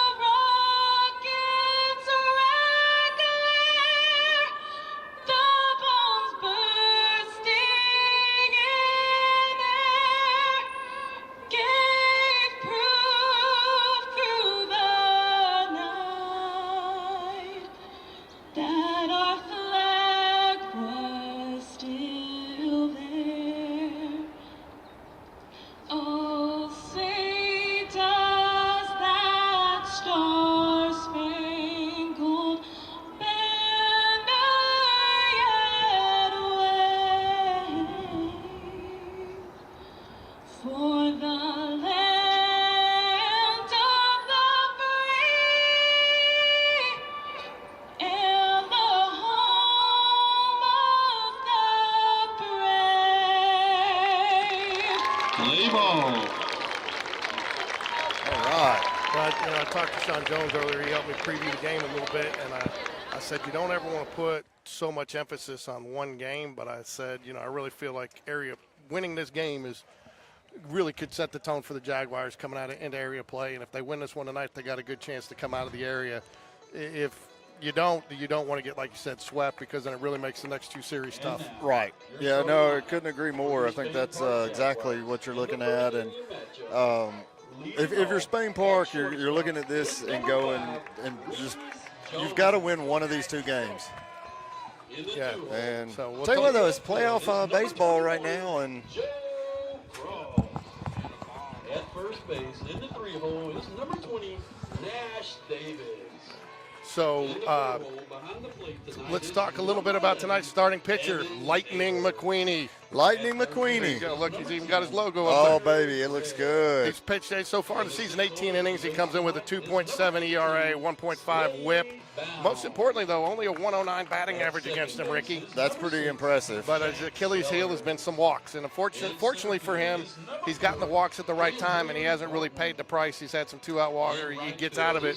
But his strike percentage is only 52%. So that's one of the things that I think they're – I'm going to call that 53. Yeah, 53. But I think they're looking at I think talking to the coaches, that's one of the things they're really looking. They want to see a lot of first pitch strikes tonight, him working from ahead, don't you? Oh, I couldn't agree more. I think first pitch strike's one of the most important things for a pitcher. And, we'll see. This is a big moment for McQueenie. Last year, he didn't really have a lot of pressure on him for the most part, but now he's the man this year, and everybody's looking to him to set the tone. And I feel like Spain Park is the last 3, 4, 5 years has had a really, really good Tuesday starter every year that's given us a chance to win, and I don't think that's any different with McQueenie. Like you said, he's just got to watch those balls and throw more strikes. And well, to your point too, there's nobody on this staff that's got really an area start under him, and that's one of the reasons the coaches got so frustrated at the risk of sending you over the edge with the game that didn't happen against Trustful last year. McQueenie was supposed to start that game, and that's one of the things. Not only for possibly using him in area or in the playoffs last year, but they were looking to get him that experience heading into this year, knowing he would probably be the guy. There's first pitch, called strike. Tell you what, though, I think this Chelsea lineup, I believe, has 4 or 5 lefties in it, which will be a good thing for McQueenie. Fouls it back. Quickly 0-2. Yeah, I'll tell you what, it looks like he's brought it. And I'll tell you what, I think they've used him wisely this year. And again, one of the things that Coach Smith talked about early, is having this series so early in the season. Mm-hmm. But I also wonder if that doesn't help some of your starters and maybe not have as many innings. Have a little bit more left in the tank there. There we go, off-speed pitch, misses 2-1, or 1-2 now. Hughes, the batter and I believe he's pitching tonight, isn't he? Is Hughes pitching? I believe that's what I heard. But okay. I thought Stallings was going to pitch, but no, it was Hughes warming up. Swing and a miss, strike 3. Good strike. Go ahead. No, go strike 3. Hughes, I think they're going to go with the lefty. And I actually asked Sean Jones about that. You think that's Stallings watching some, I think they know every run's going to be critical in this game. And we have struggled with left-handed pitching on the base paths this year. But did they play this past weekend? Who? Chelsea. They played Friday night, I believe. Okay. I feel like Stallings might have pitched Friday night. So that's who pitched Friday. You're right. He yeah. did pitch So I would imagine they would like to have moved him into this slot, but he probably couldn't. Yeah, because he's probably going to be their Friday starter. So yeah, he was definitely going to be their Friday starter or the. Lackey, the batter here for the Hornets here. 1 out here, 2-0 count. Pumping the strike zone on that first batter to the lefty, and now with the righty up, he is struggling. 3-0 now to start. So I tell you what, too, one of the things I do like about this little later start time for the varsity game is you do take the sun out of play for the third base and the left fielder that we've seen so many times have an impact on these games. Ball 4 straight. There's the walk that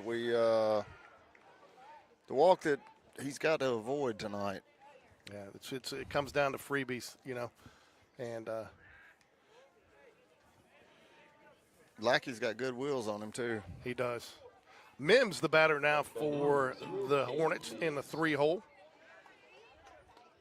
McQueenie started off nicely with a leadoff strikeout, then 4 straight pitches for a walk to the number 2 hole hitter. Swing and a miss, strike 1. That was an important pitch right It there. was. He needed to break that little string of balls he had thrown. You know, still probably a little nerves even after getting that first out. A little high. Evan Taylor thinks about it but doesn't go. I tell you, he's got the runner fooled a little bit too. He's been leaning back. Have you seen every pitch? Yeah, he's taking a very short lead. He's not getting a secondary lead until he's 100% sure that he's going. And getting that, there's a pop-up that should be caught. It's a tough one. Sellers is under it right behind first base. Makes the catch, 2 away, Spain Park. Up to bat now is number 27, Paxton Stallings. Stallings, and I expect you'll see Stallings at third base tonight, would be my guess. That's where he's played when he has not been pitching. Oops, what did I do here? Ball misses. I don't know if that was in or down. One of the two. I've noticed he's missed his 4-pitch walk to Lackey. 3 of those balls missed inside to Runner the right goes. batter. Nice throw, Evan Nice Taylor. throw. I tell you what, very nice throw. Got a great jump over there at first base. Best throw I've seen out of Taylor this year. Yeah, and he got away. He had a good pop time on that. He just, I think the runner got it on the pitcher there. Yeah. Oh, yeah, he stole that on the pitcher for sure. Which is something that, McQueenie, that's where I think he could really work is with base runners on. 13 pitches in the inning here for McQueenie. 1 ball, 1 strike here to Stallings, the number 4 hole hitter for the Hornets. Patrick will step off.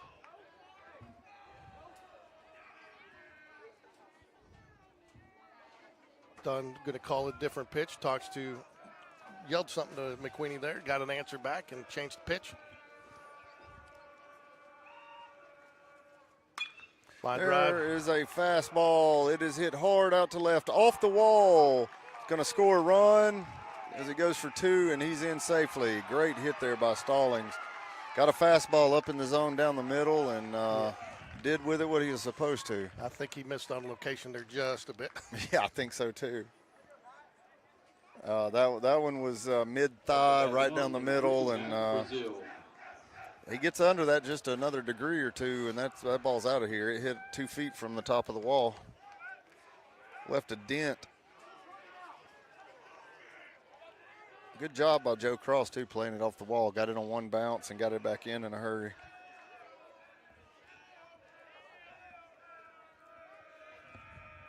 I'll tell you, too, I mean, the Jags fortunate that one stayed in the ballpark to only be down 1 right here.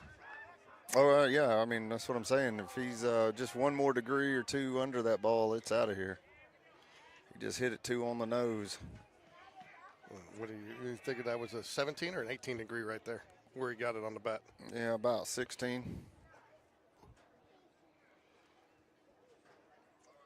Honestly, I think if he was at 18 on that ball's out of here.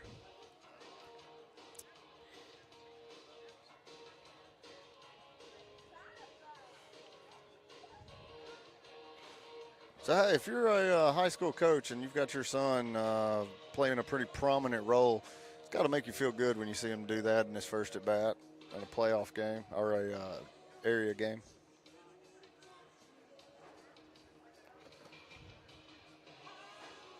So what kind of mound visit is this, Ricky? What kind of what? Mound visit. I feel like there was some confusion on signals or something. Because Dunn didn't seem like he was upset with anybody. He just seemed like he was frustrated that pitches were not being called, locations or something. So 1 ball, no strikes here to Brazil, the batter. 2 outs here, runner on second. A 2-out double by Stallings. Drives in a run for the Hornets here in the top of the first. Good pitch. Good call, strike right there. After the Dunn visit, it's automatic, you know. It's automatic, usually. I got 1-1 with 2 away.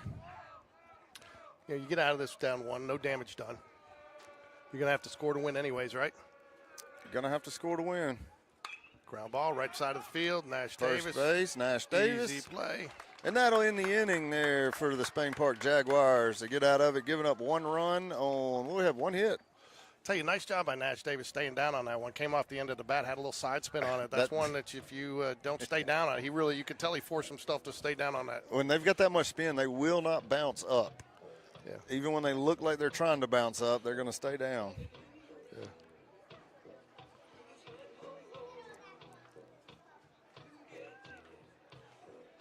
Yeah. All right. So, here we go. Ricky got our batting our lineup tonight. Okay. Starting lineup is Reese Jones is going to lead off, batting .367 on the season, followed by Joe Cross, the hot hitting .451. Nash Crash Davis brings 10 RBIs to the plate this evening. Evan Taylor leads the team in on-base percentage at .509. 509 is a very healthy on-base percentage. It is, especially for your catcher right there in the 4-hole. You like to see that guy getting on and putting it in play. Connor Grebb leads the team with 5 extra base hits, a home run, a triple, and I think 3 doubles. Slade Bounds, when he gets on, man, he crosses the plate, and he's been hot in the last week. Coach has done a nice job with him. Jack Sellers, same thing, man. He's made him pay. 11 walks, 11 runs scored. If he walks, he gets across the plate, so you don't want to walk him. Andrew Thornton, same thing with the speed on the bases, crossed the home plate 10 times. And Brody Bragg, again, showing that same formula there. Kind of put those 3 at the bottom there. If those guys get on, they score, and that's huge to have at the bottom of your lineup, and that helps you turn it back to the top. All of those guys are good ball players, and they have great speed, and I think that's a good thing to have at the bottom of your lineup. But I will say this, I'm glad you pronounced Andrew Thornton's name correctly, even though you misspelled it. Did I really? You left the N out. Oh, I did. I'm sorry. I'll fix it. And you put a right-handed pitcher up for Lightning McQueenie's avatar. Man, I didn't need to go there. I can't, look, your attention to detail. Your attention to detail amazes me. But you still call it the dirt instead of the turf when the ball's in there. There's dirt out there. So it's actually crushed walnuts. If you want to just say, you get it right. And back-to-back curveballs, quickly 0-2 to Hughes Reese. on the mound. Yep. So I did talk to Sean earlier. Reese is not a huge fan of the on the leadoff. He likes to see a few more pitches before his first at bat. Ooh, that was a tough one to take at 0-2. I think it was a good take. It's a little bit outside. They were trying to get him to chase. So Reese Jones, the batter. Hughes is the pitcher. Fouls it back and stays alive. Joe Southern Cross on deck here for the Jaguars.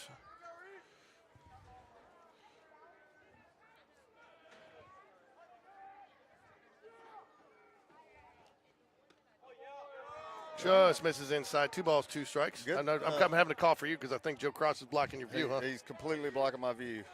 So 2 balls, 2 strikes here to Reese. Rise up Jones. Line drive base. Oh, and he gets it in there. I tell you what, you cannot go into that well too often with a nice hard turn by Reese Jones, by the way, but he holds up, smartly so. I'll be right back. All right.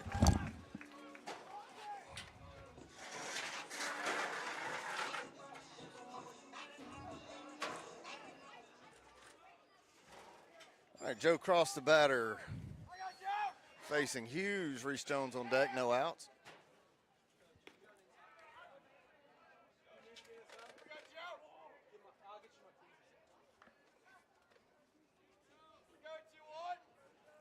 First pitch strike, 0-1. Called strike, strike 2, fastball in the outside corner, 0-2. Hughes working fast and throwing a lot of strikes.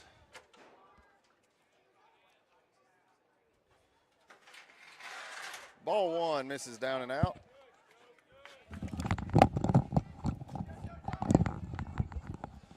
One ball, 2 strikes there. Had to fix the camera.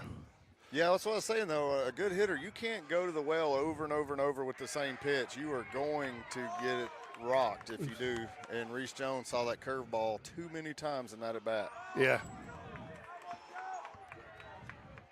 So that's interesting right there, George. I don't know if you saw that, but Hughes didn't like the call and walked all the way to the mound talking to the umpire, and the umpire told him to go back to the mound. I didn't see that. That's not a good way to get calls. It is not a good way. You are not going to help yourself out.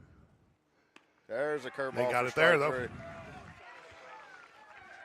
All right, so our guys are going to have about a 50+% chance, at least early on in this game, With that curveball. with that curveball. He's going to come to that curveball and come. And these right-handed batters, we have a lot of right-handed batters.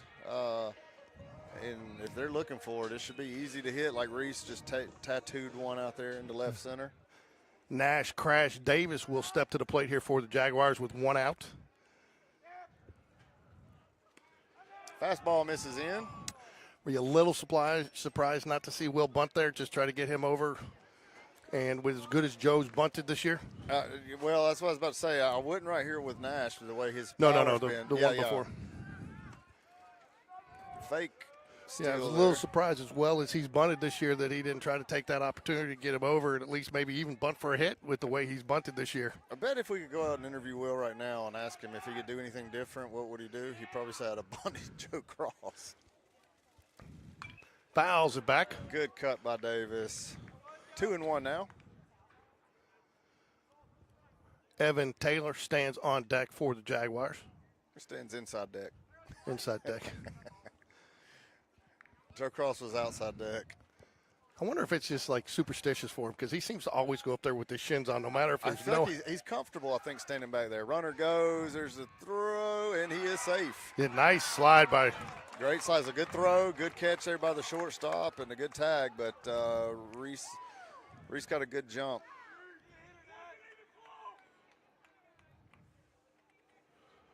Two balls, 2 strikes here. Runner advances to second on the steal. Great slide. By the way, we have 3 umpires tonight. That's interesting. Oh, they do that for Area area play. For area play. It's nice. Yeah. I mean, I think you want. These are important games. And again. I think we should, definitely. This is huge to have. I know that they wanted to do this last year and didn't have enough umps to do it most times. Swing and a miss, strike 3. Gonna bring up the hot hitting Evan Taylor. Evan the Toolman Taylor. Evan the Toolman Taylor. I got to get Wilson on here for him. Isn't that Wilson? What's his name? Wilson. Peeking over the fence. Hey, Can we put a Wilson out there in right center or something? Yeah. Oh, that'd be hilarious. Just peeking over. Just get some hands and. Yeah. So. Didn't he wear the little hat that had the fur inside that folded up? He did. So.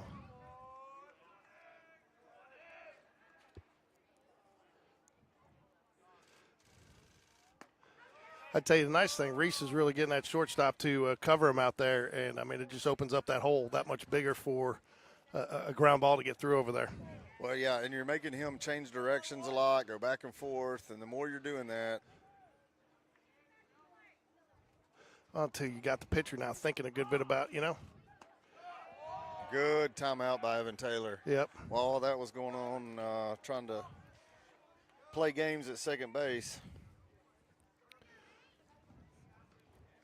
Evan Taylor leads the team in on-base percentage. He finds a way to get on. Well, that's why, too. Things like that. He didn't like standing in that box that long. Swing and a miss, strike 1. Right over the top of that curveball. Yep. You think some of the people in this younger lineup are going to struggle with that curveball tonight? Yes, I do. I really do. They haven't seen good curveballs, varsity level curveballs, and these young guys, there's a fake pick to second.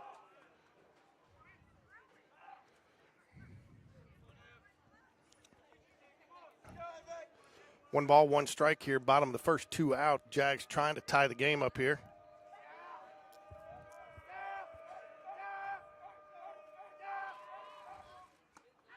Are you surprised they're giving Reese that much? They're paying that much attention to him with 2 outs here?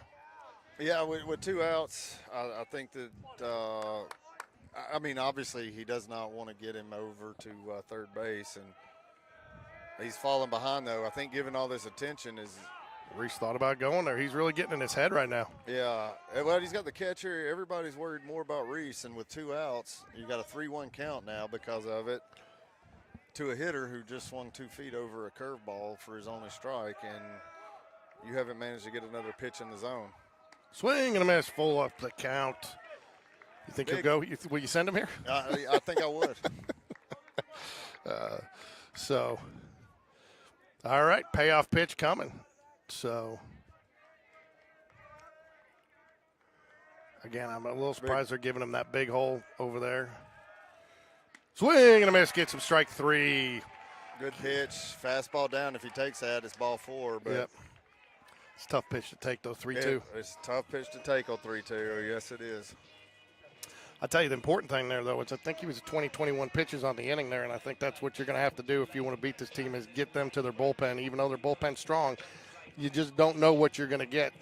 Well, I mean, the guys that are in the bullpen are not starting because they don't throw as many strikes. Right. And these guys obviously are starting because they are throwing a lot of strikes. But getting in his head a little bit, making him throw pitches. That was a great inning, even though we didn't put a run on the board.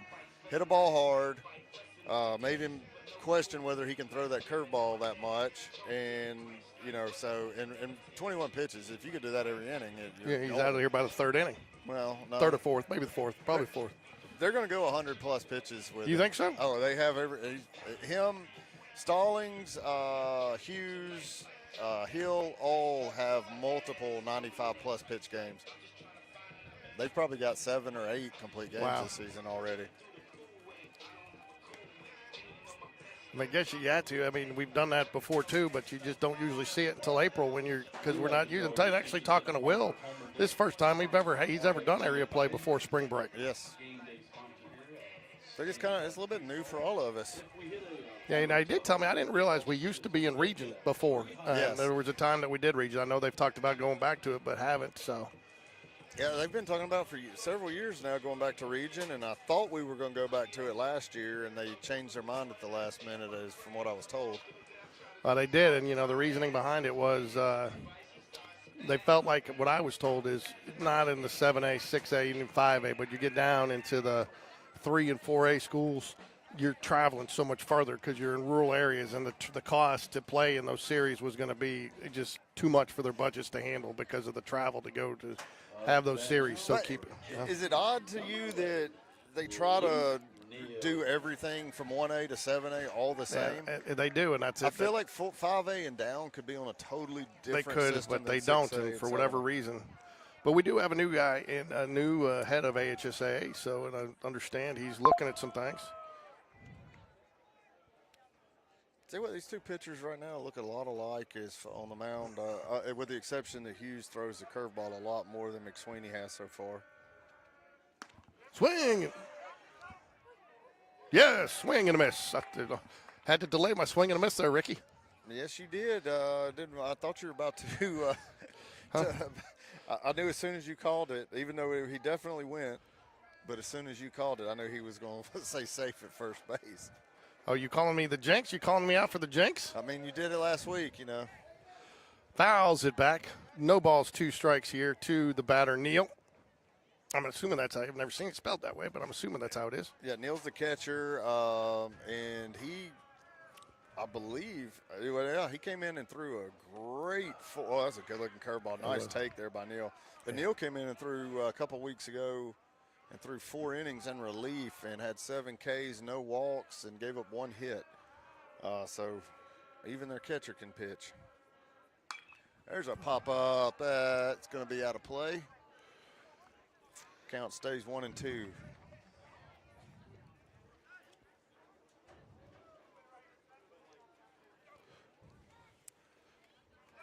I saw we crushed Oak Mountain on Friday, and then I was really impressed until I found out Oak Mountain had their prom Friday Thursday night because they had to move it for the weather. I don't know anything about Oak I don't Mountain either. this year since we don't really have anything other than that one game with them, but haven't heard much. Don't think they're on Game Changer this year. I don't know. Could be. I used to follow them. 2 balls, 2 strikes here. Swing and a miss, strike 3. Good hold. Evan Taylor did a nice job holding on to that one. It looked like it kind of got out at the end of the glove there, but he got a nice squeeze. Great job there by everybody. Get one away quickly. So I got a question for you between innings here. All right. Sports related, but not baseball related. But I know you'll know the answer. Misses high, ball 1.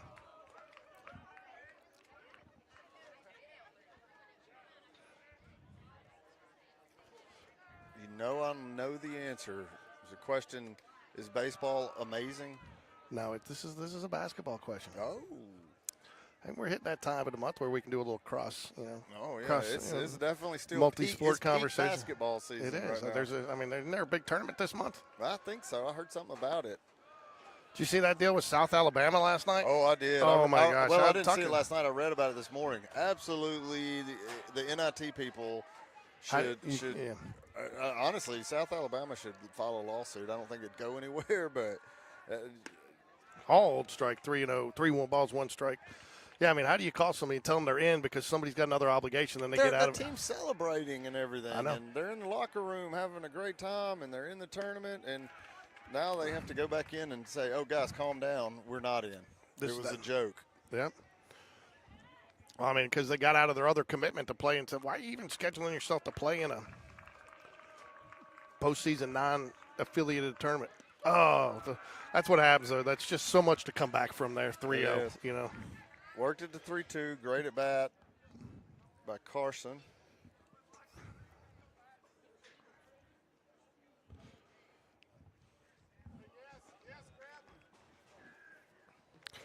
So Coach Smith's going to call Greb in there. He's looking at him. Looks like they may treat him with one out there. He's thinking might try to drop the bunt here. Yeah, well, they're getting towards the bottom of the lineup, and there's a pop-up. Is that going to stay in play? Nope, it's out. Man, I thought that was going to get your camera. I'll tell you what, man. I actually have things to put, like, over the cameras to protect them. I just, what are the odds? Not just because I've said that. It's gonna get, both of them are going to get hit tonight. Definitely going to get a camera hit tonight. It's going to ricochet off one and take out the other, and we'll be done. Dorman is the batter here for the Hornets. Misses just low. McQueenie on sitting on 31 pitches. So you'd like to see him be a little bit more efficient in these innings right now. Yes. Because the longer he goes, the better our chances are. Not that I don't have confidence in our bullpen. I just think we're not as deep. And whoever you pitch tonight, you got to wonder about their availability for Friday night. 1 ball, 2 strikes here, 1 out, top of second. Lone run scored on a Stallings double by the Hornets in the first inning. Connor Kinney showing those wheels, getting the balls out to the umpire. I think he played for you, didn't he? He did. And he's still playing. It's hard to believe. So that's a guy we haven't seen a lot of lately, Connor Kinney, out of the pen. Great kid. Yep. Good Strike 3 rings him up. 2 away. Nice pitch. He worked that just off speed on the outside corner there. And I tell you what, Evan Taylor did a nice job. You got to give the catcher as much credit for that strike as the pitcher. He did a very nice job framing that. He did. He made sure that the umpire had a good view of it and didn't move his glove after he caught it in the zone and held it. And McQueen's been doing a nice job holding the runner at first here. I don't know what his speed is, but, you'd think. There he goes. There he goes. No chance on that. Pitch was too far away. And a good decision there by Evan Taylor to eat that. Pretty good jump, too. So that's the thing. I think McQueenie with runners on, he just, he wants to focus on the batter so much that he just sometimes gets into a rhythm where you can tell where he's going. Fouls it back, evens the count at 1-1. Yeah, Craven is the batter. Got 5, 6, 7 hitters coming up for the Jags if they can get out of this one here. It'll be Greb, Bounds, and Sellers. Good. Nice pitch. Curveball. Wow, that was nice. That froze the lefty. I tell you, too, both these, well, first off, you got a small batter here, but secondly, no offense to Craven, but in the number 9 hole hitter. But these umpires today, you weren't here for the first game. They have been given the at-the-letter strike, which I know you like. In fact, I called it out for you. I like that. So what do you come with here, Ricky? Oh, wow. Get out, or catch it. Nice effort there by Joe Cross. Joe Southern Cross makes the dive just out of the reach. And I tell you what, if that's not tailing so much, he probably has a chance for that. Yes. And I feel like Craven might be related to a Tonsmeyer. Yeah. There was a nice piece of hitting there by him. There was a curveball that was off the plate, up in the zone a little bit.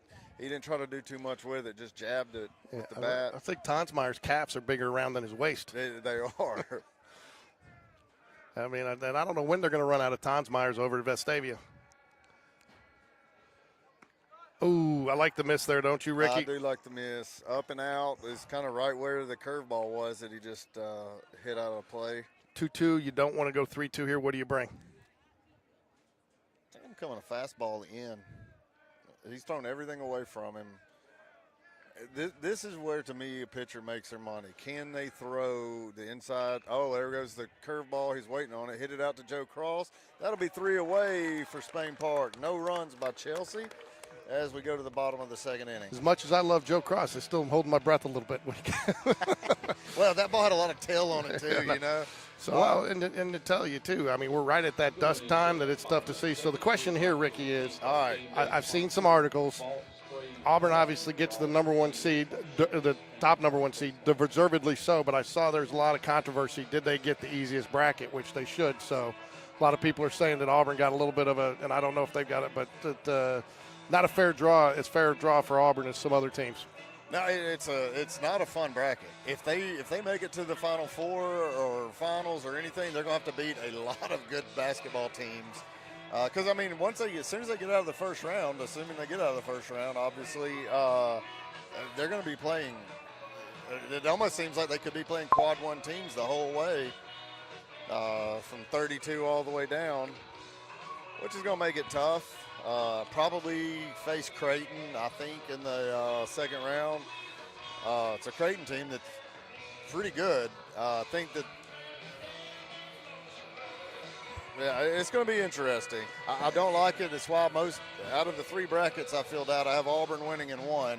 But I have Florida winning another one. I think I have Florida winning 2 of them. And then the other question I got for you is, are you as excited as everyone's talking about to see a potential second-round Calipari-Patino matchup? I am excited about it, and I tell you what I did is I 100% think that Arkansas may wake up in this thing and have a couple of good rounds early on in this basketball. I mean, Calipari definitely gets him ready to play. Up at the plate now, the number 5 hole hitter, Connor Grebengo, takes ball 1. Nice take. Tell you, he's been hitting the ball. Seems to have been coming along. I mean, he started off slow, but it's hitting the ball nicely. And again, you like his power. You would have loved to have had that power if Evan Taylor could have gotten on there. Yes, you would. 2 balls, no strikes here to the third baseman, Connor Greb. Slade Bounds, the designated hitter, stands on deck, followed by Jack, New York Times bestsellers. I love that one still. I do too. There's a called strike. Tell you, we've had this umpire before. He's pretty good. I know you're loath to compliment an umpire, but this guy's usually pretty solid. No. I remember the good ones. There's very few of them, so it doesn't take up a lot of space. He does a good job back there. Nice little, and he's got him played just perfectly in, just caught him, and again, that's one. I'm not sure even if he's playing light, back. He had a little bit of a light shift on there and happened to be right to him. So Slade Bounds is really, and I think the coaches have done a nice job with Slade Bounds. He started off hot, cooled off, took him out, dropped him down the lineup a little bit to take some pressure off him, and in the last week or so, he's really kind of found that stroke again, Ricky. Yes, that's he needs to. For this would be a great time for him to get hot. There's a called strike. You like that too? Where is that? Up the letters? Is that the belt? It was under the letters. Yeah, just a little bit. I'm out of contacts. I'm waiting for the new ones to come in. Literally. Curveball. That one was up at the over the letters. 1 ball, 1 strike here.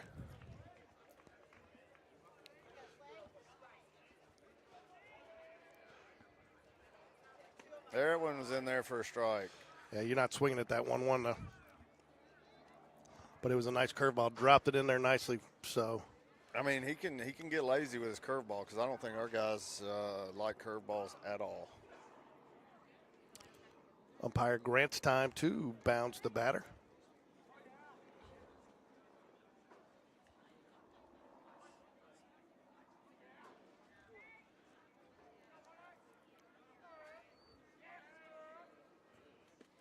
That one spiked about 52 feet. Put the count 2-2 now. 2 balls, 2 strikes, bottom of the second here. 1 out. He went. Curveball, curveball, curveball, curveball. Up the bat now for our Jaguars is number 6, Jack Sellers. So Bounds just told Sellers to scoot up in the box. Jack's been a tough out this year. 11 walks. He's was hitting over 400 or over 300, right at 296 right now, I think. So. And Sellers did not take that advice. He is as far back as you can possibly go.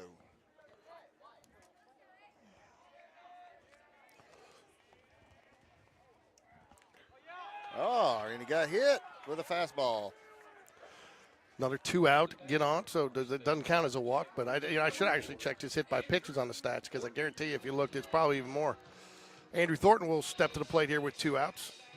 Back in the day, George, I had a pitcher that was a phenomenal pitcher, could throw fastball, had a great fastball, was a lefty, but he had an amazing curveball and changeup, could throw any of them for a strike on any count.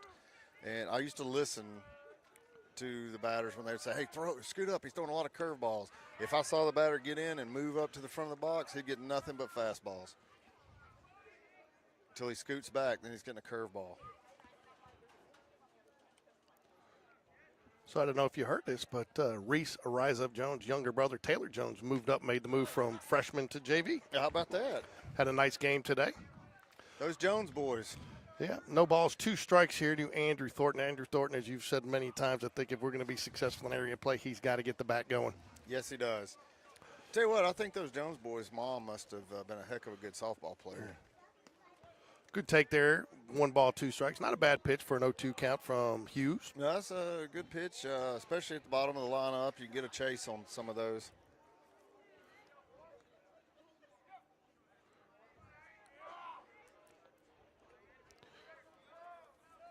Thornton's moved up a little bit. I like that. There's the Fouls it curve. See what that does, though? It leaves that curveball up and takes so much breakaway from it when you move up towards the front of the box like Thornton did. And really glad to see finally one of our guys do that.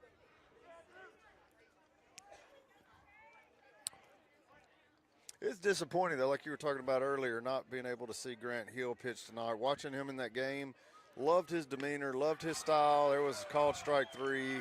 Fastball at the bottom of the zone, great pitch. And that'll do it for the bottom of the second inning. 1-0 still for the Chelsea Hornets.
Up to bat now is number 8, Aiden Hughes.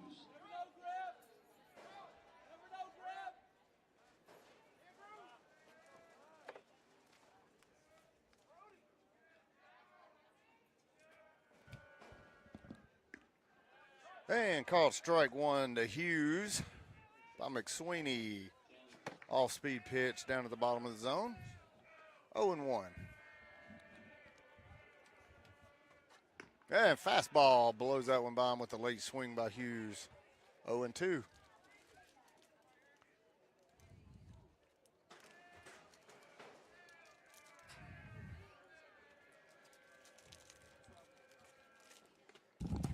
Ooh, curveball misses just off the plate. That was a great 0-2 pitch, though. What do you think about him starting with the off speed there to start the inning? I like it a lot. I think if you're not changing up what pitch you're starting with by now, and Hughes is leadoff, right? Right. Yeah, so everybody saw a fastball for their first pitch in the first time through the lineup. He struck out his first at bat. No, Ooh, how did he lay off that pitch? I don't know, but man, that barely missed. It was out of the zone, but It was it's That been a lot of time in the zone. That was a great pitch right there. I don't know how the batter laid off of it. I don't know how he didn't get the strike call there. Strike 3 rings him up. And he knew it too. I think he thought he was getting another curveball, but Yeah. why would you? Up to bat now is number So 1, Coach Chase Smith giving Evan Taylor a little coaching there, telling him to make sure he sticks that, make sure you help your pitcher get that call. Yes. Came up a little quick there. Lackey will step to the plate. He is the lone hit He not the lone walked. hit. He walked. He's a lone run, sorry. Hey, the dribbler, it's going to be a tough play by Greb. Makes the play. Great play by Greb. That's a tough play. A little dribbler down to third base. He's not really playing up. He was about midway back. 2 outs now here. 0, Kate Mims. Mims will step to the plate. I think Mims is the one who pounded it off the wall earlier. No, that was still Stallings. He's got Oh, the yeah. one hit and the 1 RBI. That's right. Just misses. McQueenie already at 47 pitches. You'd like to see him get out of this inning extremely efficient.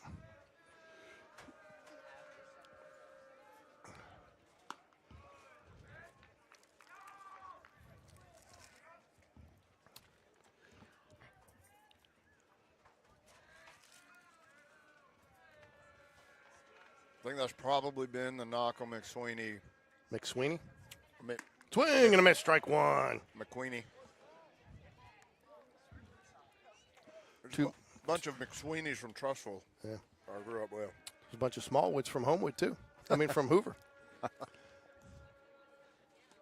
Misses. Yeah, this is where do you think he just loses a little bit of focus? I don't know. It feels that way. Because it seems like he can put a ball wherever he wants it, and then all of a sudden he can't get it to the zone. Ball for 2-out walk. Back-to-back walks or no, Mims, did he walk on the first? No, he got out the first. But that brings up the 27, Paxton Stallings. hard-hitting Paxton Stallings, the lone RBI in the game with a double off the wall in the first inning. 2-out double off the wall, I believe. There was 2-out double off the wall. 2-out rally. We don't want that here, though. It's not a rally when it's 0-0 in the first, though. It's not? Okay. Ooh, I like that pitch there, Ricky. Did too. It was down. It was down, but it was Yeah, it's a good pitch. It's a good pitch. but it was a little down. It's, If that's where you're missing, you're doing all right. that's the problem when you've been a little inconsistent like he has. Even though he's pitched well, you give them the kind of license to take. Oh, yeah, if he hasn't walked anybody in this game right there, He's swinging at that. and he's at 70+% strikes, he's getting that a called strike. Or he's swinging at it. Yeah, or he's swinging at it. 1 ball, 1 strike here to Stallings. 1 for 1 on the day with a stand-up double off the wall. Coach Smith going to move Joe Cross out a little bit, recognizing that. And tell you what, his no offense to Stallings here, his power's a little sneaky. It is very sneaky. He's got. He's 150 pounds. Good throw. Got a great jump, but another good throw. I tell you what, Evan Taylor's throwing is picked up the second part of the season here. I think he's getting a little bit more comfortable back there. His footwork has always been good when we've seen him, but I guess you get a little bit more confident, and it's a little bit easier too. I mean, this is I haven't seen him catch McQueenie this year. We have we only got an inning out of McQueenie out of Vestavia by design. So, but I think too it's a little bit easier to have that confidence. Ooh. Oh, that's one he can't miss. He cannot do that. And so, and I know I've talked a lot about Evan Taylor, again, I think he's going to be a really good catcher. I think he's a very talented kid. I know we hear Coach Smith over here constantly staying on him about little things. These are all things that once he learns. Oh, wow, they scored things, that a wild pitch. How do you score that a wild pitch? Yeah, that's not a wild pitch. That was pass ball. Yeah. 3-1. Do you put him on here? You definitely don't give him something to hit. You're not grooving a fastball here. No, 3-1. I'm throwing a curveball right here. And probably not putting it in the zone. Yep. He went with a curveball and put it in the zone. Yeah. but he was looking dead red fastball. Well, he put it outside, but he put it outside too. That was going to be a hard hit to pole. I mean, he hung it up there a little bit, but that's a tough one. I'm coming back with a fastball up at the numbers. Fastball at the numbers. Oh, and he popped him up with it. I'm not sure. Will Connor grab? Connor grab's got room. Oh, and he just ran out of room. If he had another foot over there from that railing, he's got it. And I think he got it over there a little bit earlier, hit the wall, and he bounced back a little bit, and that took him away. I think if he got over there just a little bit earlier, but 3 balls, 2 strikes. Payoff pitch coming. Runner on third after a pass ball. Again, this is where the walks kill you, man, the freebies. Go back to the curveball right here. Shook him off, so I imagine he's got to be coming with a fastball. Oh, he went off speed and missed down under the zone. Not the end of the world there. Up to bat now, number 3. Good at bat there by Stallings. Brazil's up now, first and third. Runners on the corners. Runners on the corners. Head, shoulders, knees, and toes. Knees and toes. So, just like in a little nursery rhyme there. Runners on the corners. All right. First and third here. 2 outs. Runner goes as expected. Hate the fake throw. I don't know how Coach Smith asked for a strike there. I mean, I could see from here that wasn't a strike. So. Well, that's the thing where he feels like Evan is robbing him of pitches when he came up to throw that and he caught the ball down while he was already standing up. Line Hard drive, hit to center field. Thornton, almost misplayed that, but there's 3 away now. And Chelsea strands 2 at the top of the third. Still 1-0, Chelsea over Spain Park. Mine doesn't work. Mine hadn't been working.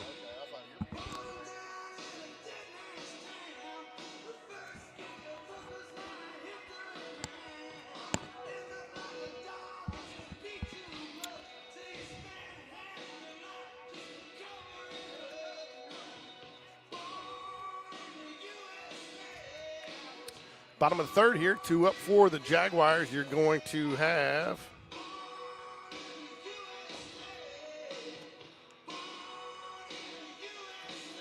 Brody Bragg, right fielder, and be back at the top of the lineup with Reese, Rise Up Jones, followed by Joe Southern Cross. Reese Jones has the lone hit for the Jaguars today. Line drive single in his first at bat to lead off the game for the Jaguars. Jags trail by 1 here as we move into the bottom of the third.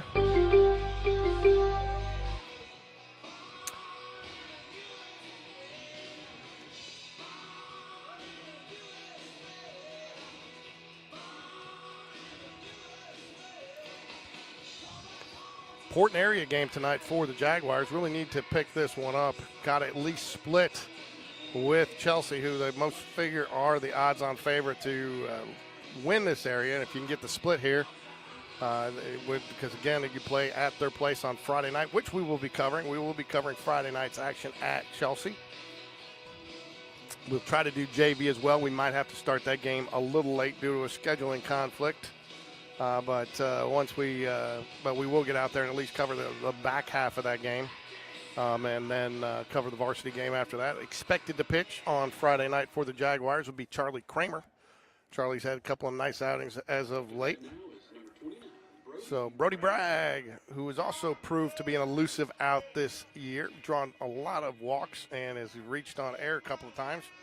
So great on base percentage, but when he gets on, he scores. So Jags love to get the leadoff man on here and put a man on for Reese Rise Up Jones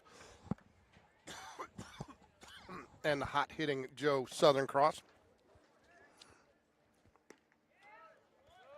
Ooh, yeah, I'm not sure where that missed, but I'll take it. I'll take it, huh? I will. It must have been outside. The catcher didn't complain, so. So, watching a lot of SEC basketball lately, and now I've maintained for a long time that the SEC has the worst basketball refs in basketball. Now, I've got friends who are big Big 12 guys, and they – we're just thinking about you. We got our friend Don here. So we need her here because she gives us our little snapshot on whether or not our kind of our instant replay. We can tell us, hey, first out or safe. Good. Called strike, 2 balls and a strike.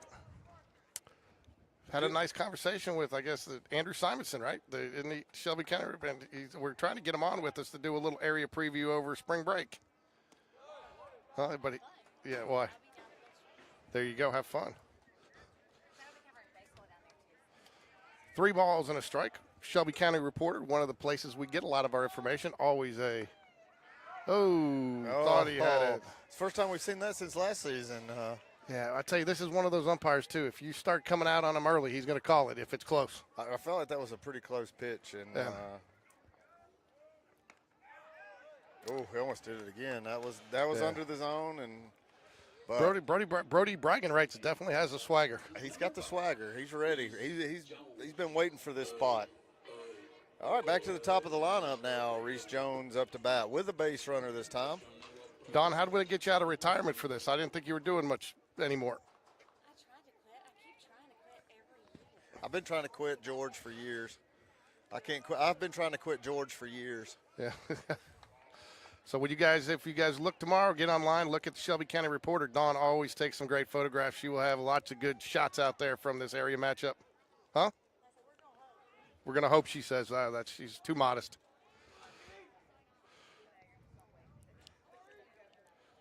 At Game Day Sports Radio, we owe Dawn a big thank you. She taught me everything I know about white balance when I first started this and helped me get some of my cameras dialed in. Oh, is that she told you need to get your legs tanned? No, when I started having not that kind of white balance. Yeah, not that white balance. All right, thanks, Ricky. Yeah, so.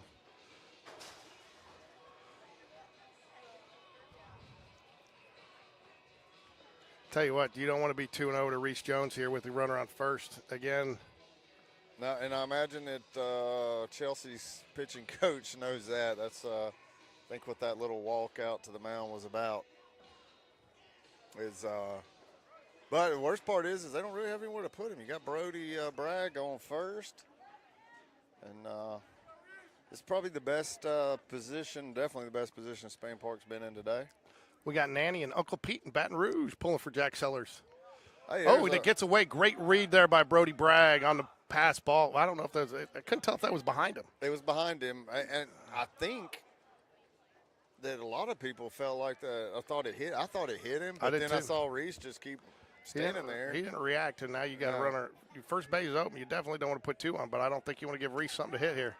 And he did not. It's smart. I'd much rather have Reese on first base than I'd have him facing a 3-0 strike down the fastball down the middle.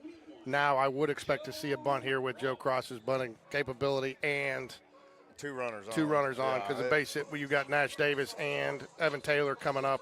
All you need is 1 hit to take the lead in this game. So I'm not sure why we got the catcher out in front giving signals here on first and second, but. Well, because he is giving signals for bunt coverage, just to remind everybody what their bunt coverage is. Doing his job, Mims. Neal is the first baseman. He's the one who I was talking about earlier. I think he's their backup catcher. Is he? Starting first baseman. Okay. Joe Cross struck out his first at bat today. Took an outside pitch called strike 3. Does not happen often, though, does it, Ricky? It does not.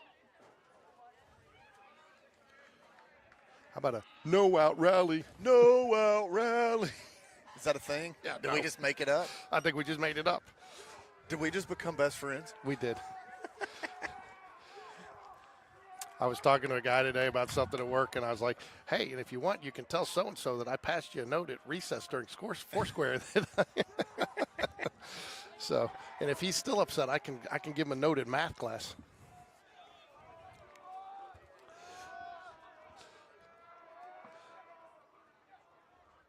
And does not get the bunt down. It's going to get, almost a, did you see that, Ricky?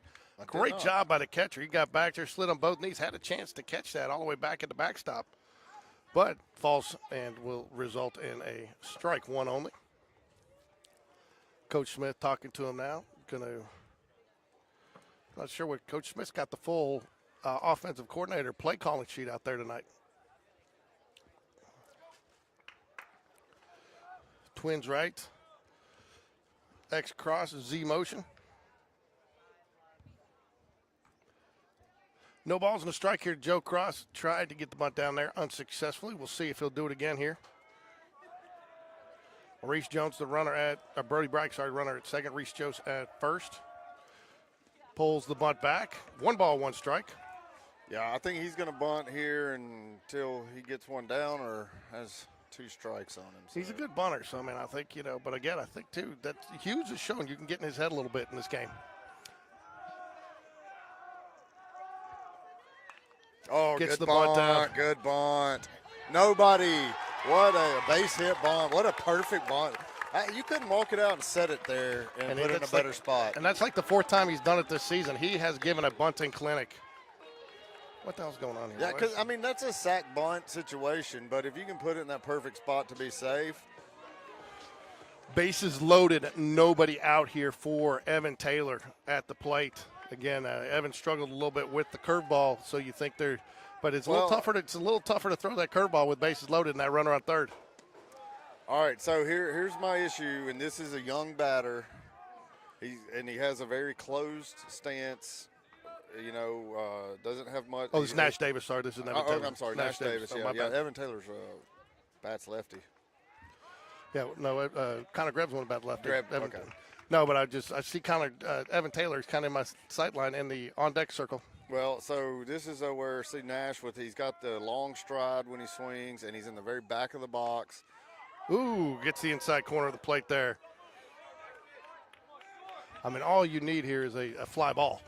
Tie this game. Let's see. Now he widens his stance out a little bit here with 2 strikes. I like that. I wish he'd have moved up to the front of the box to take that curveball away. There it is. It's just automatic. It's coming. You know it's coming, and it's not that great of a curveball. It's not like it has 2 feet of break. It's 6 inches of break. To the plate now for our Spain Park Jaguars is number 11, Evan Taylor. But if you're up in the front of the box, you hit it before the break. I think Evan Taylor wouldn't mind putting one over to Wilson right now. I would love for that to happen.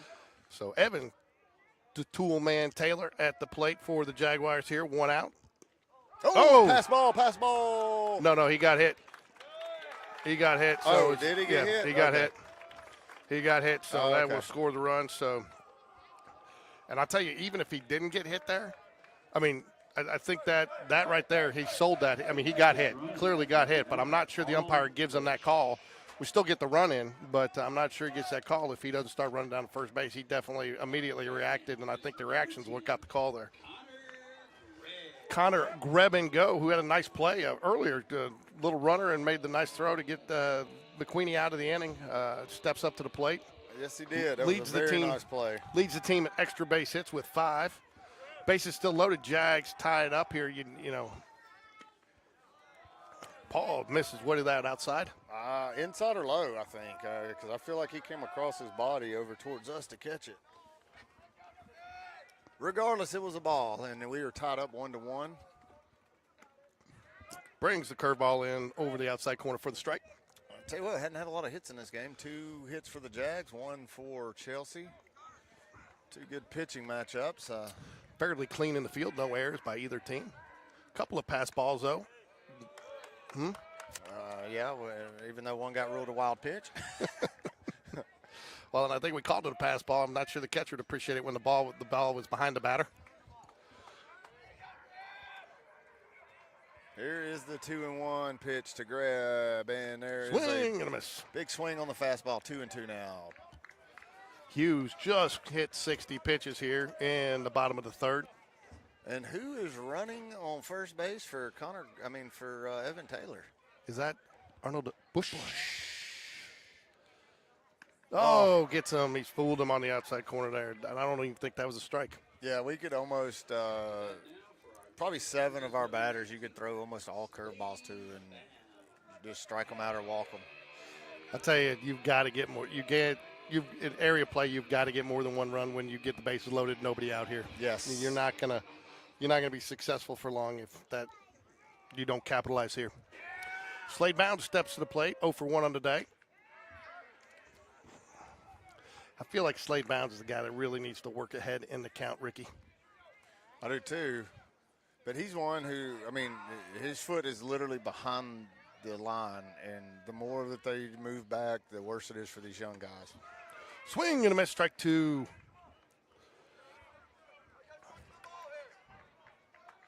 You love the fact you got this tied up here, but you really feel like you're letting an opportunity slip away if you don't get the lead.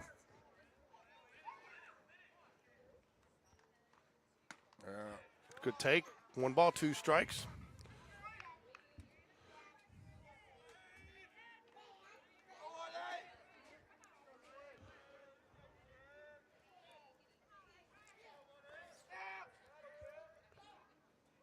Ball, 2 balls, 2 strikes, evens up the count.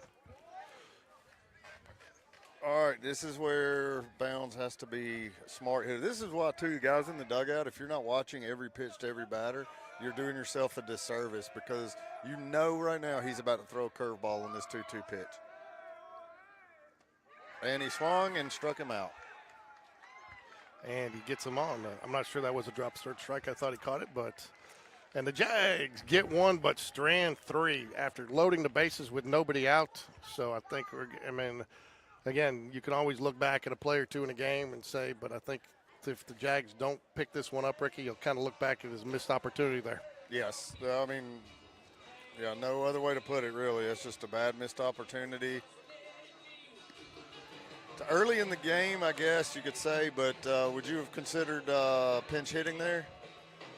He's been hot, so probably not. I don't know who you go to. You say he's been hot. He's got like a hit and. No, he went. I've been told he's been hot. I missed most of the games last week, but he went 2 for 3, I think, one game, and or 2 for 4, and I think he had a couple extra base hits and some RBIs. But he has been. But I also know that they say he's been striking it well in practice in some of their simulated games. Well, so. no, everybody says he's a great hitter in practice and whatnot, but live pitching. He just looks like he is very, very confused and guessing on pitches, and I hate it for him. And I know he's eventually going to, get out of it. And I've heard great things about him as a ball player, but his struggles at the plate. You had a couple of guys there you could have brought in. Smallwood's been hitting well with runners on base and in scoring position. Jack Lutenbacher, another guy that you could have brought in and probably hit there. Logan Bradford, so.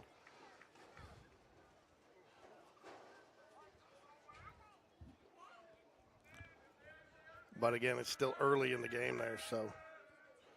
But the important thing is you tied up the game there, so it's 1-1 now. And first pitch strike by McQueenie. No balls and a strike. No, there's 1 ball and a strike, George. 1 ball and a strike. You jinxed him. Neal, the catcher, who's had a nice game behind the plate. Neal, the first baseman. Oh, he's first base. I thought you said he was catching I did. He's their backup catcher, I think. He's playing first base, but somebody had told me a couple weeks ago I saw he pitched and had a really good outing. And I can only work with the information. You got to give me good information, Ricky. Yeah, that's true. It's all my fault. 2 balls and a strike here, top of the 4th. Misses high. 3 balls and a strike.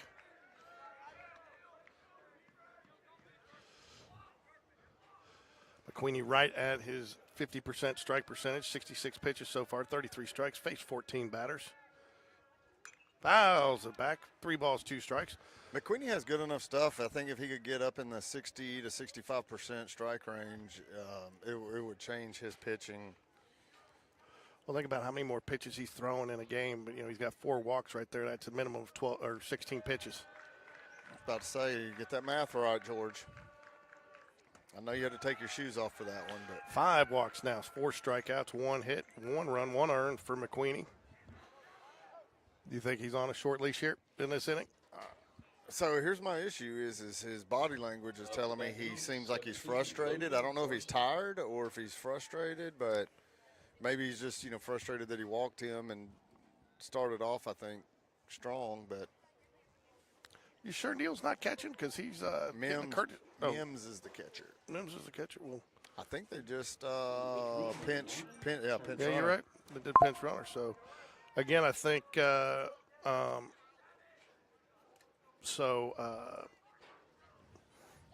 think that this is a sign right here that the coaches understand every run in this game is critical with the way these guys are pitching. And, he's going to try to pick up or steal a run here with a leadoff walk. You think he goes or you think he's bunting? I feel like they're going to bunt him. That would be the analytics play of the game right there. Yeah, what's Carson, the 7-hitter? So Does not square to bunt. Ball one. well, and here's another thing too. I don't know if we really have watched enough Chelsea games to know Stallings if he's a guy that's going to pretty automatically bunt a guy over this late in a tied game. Obviously not. We know Coach Smith would have bunted him over. I think, too, what you got to look at here is McQueenie has struggled the last batter, and you probably want to – you might bunt when you get a strike on you here, but you might want to see what he does. Swing and a miss, strike one. Obviously, that threw that philosophy out the window. He did not have a take until you get one on. That one throws that philosophy out the window very quickly. So 2 balls and a strike here. Now the runner goes, fouls it off. You like to see that because he was there. He was there. He got a great jump. And you'd love to strike him out, throw him out here.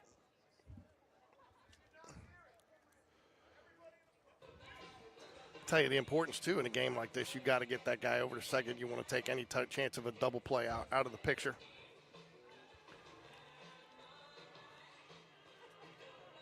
Not sure what Coach Stallings is questioning there. I think did it hit him when he swung?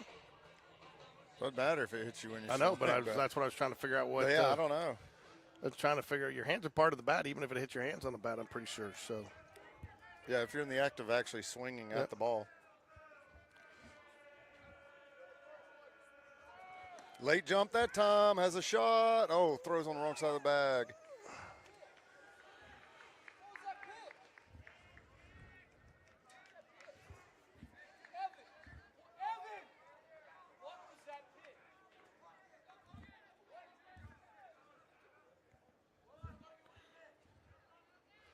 looks like there's some confusion there on. Yeah. Coach Dunn's going to go out and talk. He's not happy about something.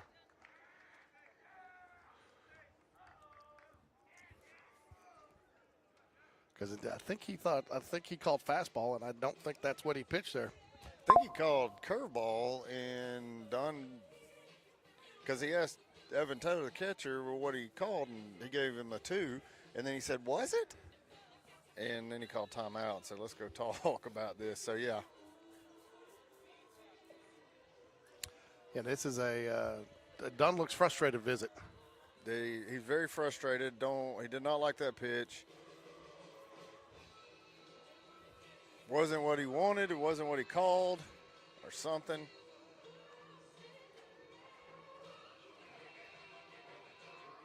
All right. Yeah, because after he saw what the pitch was, he was out there pretty quick. And Ricky's, you got your Game Day Sports Radio jacket on. I like it. Those are good jackets, aren't they? Yeah, well, I got one for you if you want it. I got a large at the house for you if you want it. Fouls it away. 3 balls, 2 strikes. Well, I could just lose a few pounds and I'd be better off. Carson walked his first at bat.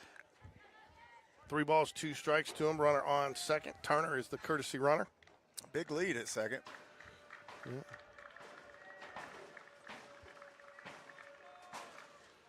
Ground ball. Looks back. Oh, great job by Greb. Oh, he got him hung up, too. He's out. Oh, yes, great double play. Fantastic job by the Jaguars. The runner trying to make the quick turn to get to third, slipped. Greb, I'm really impressed. Greb did an amazing job to get the runner, his back turned, running back to second base, then still made a good throw to first to get the out. Are you surprised he went on that? He shouldn't have gone at all. That was once you turn your back and shoulders to the third baseman and you're going back to second, you got to go back. That's huge. That was a gift for the Jaguars there as they were trying to, there would have been only 1 out, runner in scoring position here. Now you got 2 outs and nobody on and a good chance to get back in and maybe get the lead in the bottom of the 4th here, Ricky.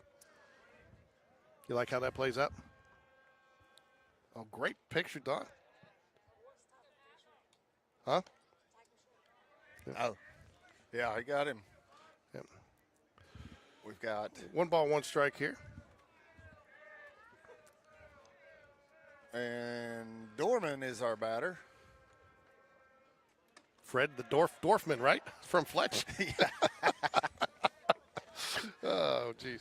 Doug Cole, where are you, Oven Mitt, when we need you? What was he when he was a doctor? Dr. Something Steen. Yeah. Strike three rings him up. That'll do it for the Jags. What a great job there by McQueenie. Good bounce back. Good start here, too. Little Cashmere coming on the radio there. Cashmere, yeah, that's a nice way to go. Jay- I watched an awesome documentary the other day, and several great guitarists. Landscape with Ricky Strong as our game day sponsor. I want to give a shout out to DJ Jazzy J. Bradford on the. Oh, I got to take the other. Woo! DJ Jazzy J doing all of our smooth, silky sounds out of the press box tonight. DJ Jazzy J. Bradford. So you got our entire booth crew. Want to shout out to everybody. You got the mayor, Alan Paquette. You got James Thornton on the scoreboard. DJ Jazzy J. Jay Busy, who's been grandfathered into the Public Address Announcers Hall of Fame here at Spain Park. Oven Mitt Doug. Doug, he's cooking for you. You got Georgie and Ricky here on the mic, and you got Kyle, the stats man Cahalan, who's always sending us info. But the only thing we miss Kyle, we miss having him out here as a person, but we also miss his bullpen updates. We still haven't found that guy that texts us when somebody's in the pen. Yeah, we haven't. I got to walk down there and look. So, but that's our 2025 booth crew, the guys that kind of behind the scenes that make some of this action happen for you. Hopefully everybody enjoys it.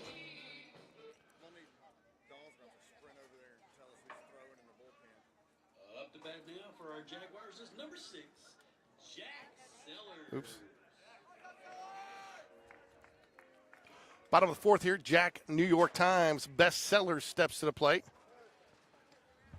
And he didn't get sold on that pitch as he takes ball one. Jack's an elusive out, man. He's a guy. I mean, I tell you what, I would have loved to have seen him get to the plate with bases loaded. Good things happen. Want to give a shout out to Nanny and Uncle Pete in Baton Rouge. They're watching Jack, New York Times bestsellers here. By the way, in your stats earlier, I wish you would have put out beside Jack Sellers that he also leads the team in quality at bats. Oh, I'm sure he does. Well, I didn't get that far. That'll be next week. Yeah, I got to shake it up a little bit. I can't do the same stats every game. Oh, wow. That's the first real miss of the day. That ball was. I think that's the first double ooh we've had of the season, too. That was a very, very low strike. Yeah, Jack's even asking him about it, which you don't see too often. Oh, Dawn does run down to the bullpen for you. She does. Ground ball, she shortstop. zoomed in with that big lens. And that'll be the first out of the inning. That'll bring up Andrew Thornton. Who's number 19 on your roster, George? Where's 19? The warming up? Warming up in the bullpen. I'll tell you. Max Vincent. Oh, there we go. Max Vincent will. Good called strike right there. How do you lay off that one, Rick? I don't know, man. Sometimes I don't know what we're doing at the plate as far as if we have a real plan or. The bats were running out of the dugout to hit that one.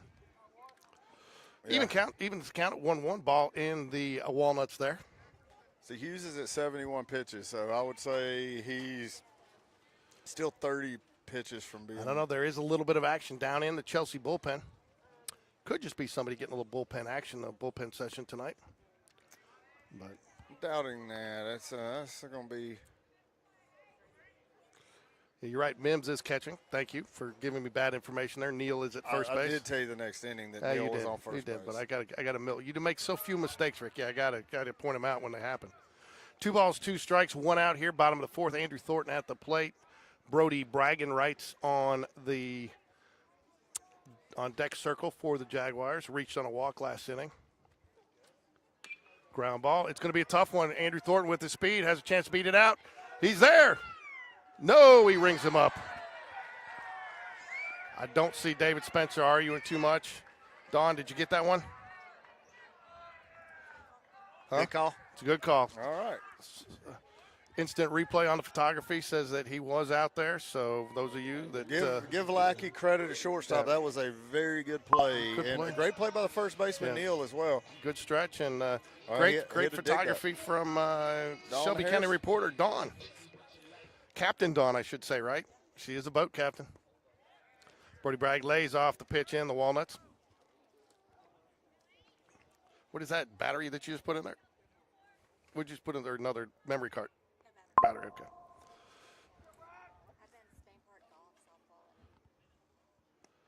Ball low. 2 balls, no strikes for Brody Bragg. You'd love to get it around at the top of the lineup. And to tell you, it has amazed me how many times we can get that 9-hole batter on with 2 outs that we've turned that into a run this year, Ricky. Yes. It's frustrating when you got 2 outs and do it, but it looks like Brody Bragg so far, they're not wanting to give him a strike. I tell you what, though, my advice to him is stay in the box until he calls ball 4 this time. I would too. So, because, Hughes, he can battle back. Just like that right there. 3 balls and a strike. You think Coach Smith's going to give him a green light here, 3-1? I would think so.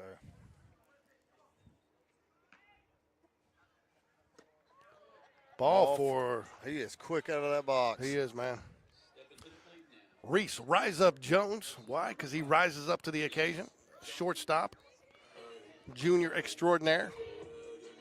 I tell you what, so Sean Jones told me a story that the first game that Taylor came up and played JV, he bunted and he had a hit and he beat it out. And so Coach Smith said he's faster than Reese, and he says it has brought the game on at the house about the bragging and everything. And he said it has been game on since Smith said that to him.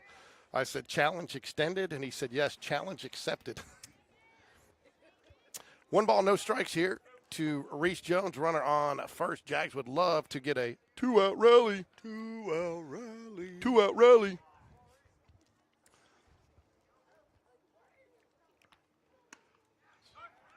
Called strike. Delayed steal got him. What happened there? Delayed steal or Bad a read. bad jump or something. Bad read. Yeah, he took off, though. He almost tripped the catcher up because the catcher was casually about to throw it back when he realized he was gone. Made a good throw. Will doesn't seem too upset about it, so that looks like it was a delayed steal call. Yeah, remember last year in area play, he called multiple delayed steals, and they worked out really well for us. And that one almost worked out. Yep. All right, we'll be back. Score still 1-1 as we head to the top of the 5th inning.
Up to bat now, number 6, Aiden Craven. I do remember that. How are you? Good. What'd you eat? Anything good? Yes, I understand that. Very, very well. And first pitch called, strike by McQueenie. Craven is the batter for Chelsea.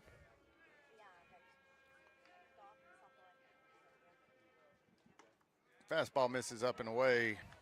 1-1.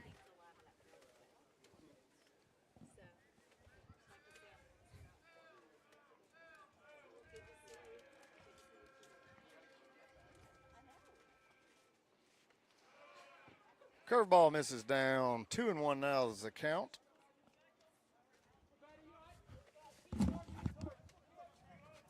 Cheeseburger time for George.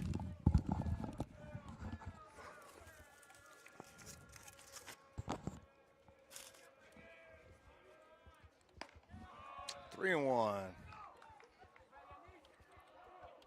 Yeah, this is where we really need McQueenie to dig in.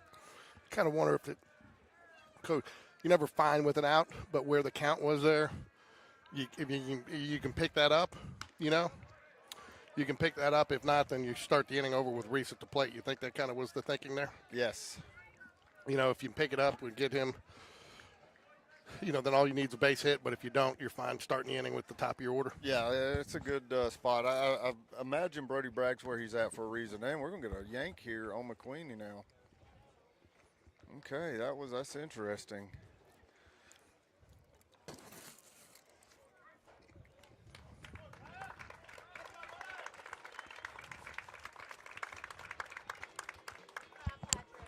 Great job there by McQueenie. 4 innings. You'll have to tell me a stat line. 83 pitches. 83 pitches. 83 pitches, 42 strikes. So right out 50%. Just One a little bit. hit, only 1 hit. 6 walks, though. I know, 5 strikeouts, 6 walks. And we got Max Vincent in here now. Yeah. You know, you got to feel good for Max here because this is what he's worked for. Yes, it is. You know, he has come back from injury. He's worked hard. He wants these moments. And to give him this opportunity, it's a real tribute to him because it would have been easy just to, you know, fold. Yes, it and was. you feel good for, you want to see him do, you always want to see a kid do well, but you really want to see Max do well in this situation. Well, Max is such a good kid, and once you get to know him, you realize that, like, you know, he's going to do everything the right way. He's going to work hard. He's going to put in the time, do what you ask him to do. And that's why he's out there right now.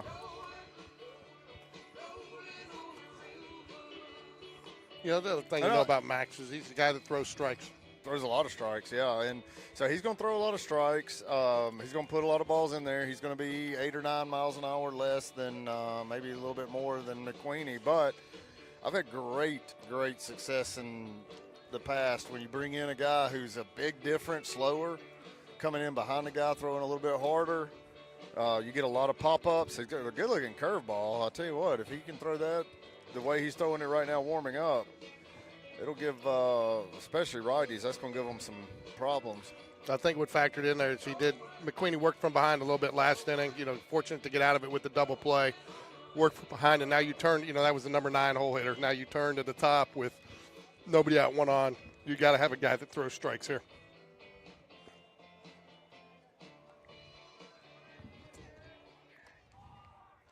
Up to bat now for Chelsea is number 8, Aiden Hughes. Big question is, do you see Hughes come out in the bottom of the 5th, or do you think they let him keep going? See, Hughes, they'll pitch Hughes. Till his arm falls off? So far, what I've seen out of Stallings this year, he's going to do them all then pretty much on most games. He's going to go 100-plus pitches. Hey, Ricky, you did – ooh. Oh. That throw's down where all his other throws have been today. He is nailed right there.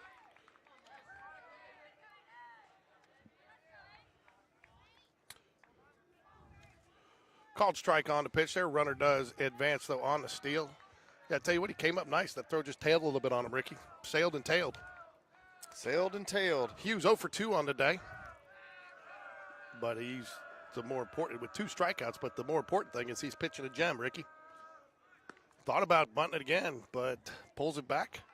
1 ball, 1 strike. Vincent's got a little velocity today, too, Ricky. I tell you, one of the things I think, too, that you've seen this year with this pitching staff being a little deeper is they haven't had to grind so many guys through so many innings. And we are a little bit earlier into area play.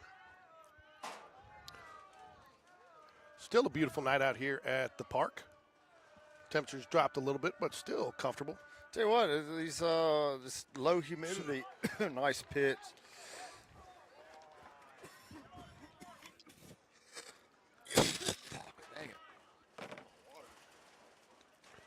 Oh, we got Mama and Aunt Nancy out here now, too, watching and pulling for Jack in Baton Rouge. I'm assuming that the Sellers family are all Go Tigers, Geaux. Oh, that's going to be trouble. Yeah, that is going to be trouble. That's the guy you can't throw strikes to Stallings. There's going to be the go-ahead run right there. Well, that would be nice if it was Stallings, but it was Hughes. Hughes, I mean. Up to bat now is number 1. Yeah, it was Hughes. I tell you, though, that was a nice hit there.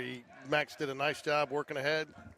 So did a nice job working ahead. What do you think we got here? You think? This is probably that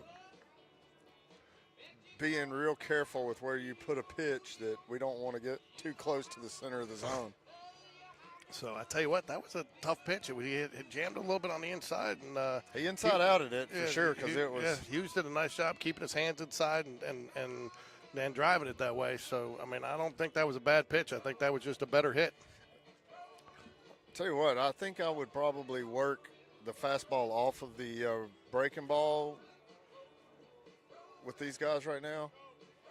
So, what do you think though that the coaches are talking to Taylor so much about when he's out there? What do they feel like he's doing? Because see, this whole talk has been to Taylor, none of it to Vincent. My guess, if I had to guess, I would sit there and say that my guess is they didn't like the location setup. I think they're probably talking about location. You know, and they may have wanted that so far in off the plate. You know, when he says inside, he may want it. You know, and that's part of. Dunn's had a veteran catcher for 5 seasons now, between Clay Spencer and all those guys that have come up. You know that, sometimes what's said is you assume is understood, but it might not be here. You know. That's true. All right, I got Lackey up to bat. So did you say something I said was true? Yes.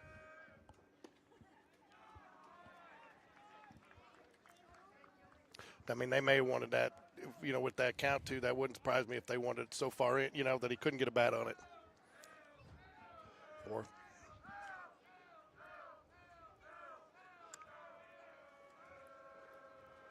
1 ball, no strikes here, nobody out. Strike one. Squared the bunt, pulled it back. You wonder too if he's just showing bunt here, flashing it just to maybe try to get in the pitcher's head just a little bit. Oh, I think so. Lackey a little bit smaller of a strike zone here too. An elusive hitter here in the number 2 hole. Shortstop's had some very nice plays defensively today, Ricky. Yes, he has. He's a good shortstop from what I've seen today. There's the bunt back to the pitcher. Going to get the out at first base. Moves the runner over to third. So now Hughes is at third. Up to bat now is number 1 out. 08. Chelsea's up 2-1. 2 hits apiece for these clubs today. Mims 0 for 1, steps to the plate. 1 walk today. He'll be followed too by Stallings, who's red hot, 1 for 1, and an RBI and a walk today. So definitely want to get this out here. Give that allows you the opportunity not to give Stallings anything to really hit. Something interesting watching as Lackey jogged off, and then Mims started talking to him, asking him questions, and they were chatting. If you've ever listened to those conversations in high school, it's usually like, oh, man, he's not throwing much of it. Oh, man, it's easy. You can hit it and stuff. But then you listen to him in college and the pros, and it's such a different conversation. I thought it was more you getting mild or hot tonight at B-Dubs. Probably. Man, you getting mild or hot tonight, or Asian Zing. Nobody gets Asian Zing. Oh, man, I love Asian Zing. Yeah, I figured you probably did. You're the one. I'm the one. The one they order it for. No, it is a good sauce.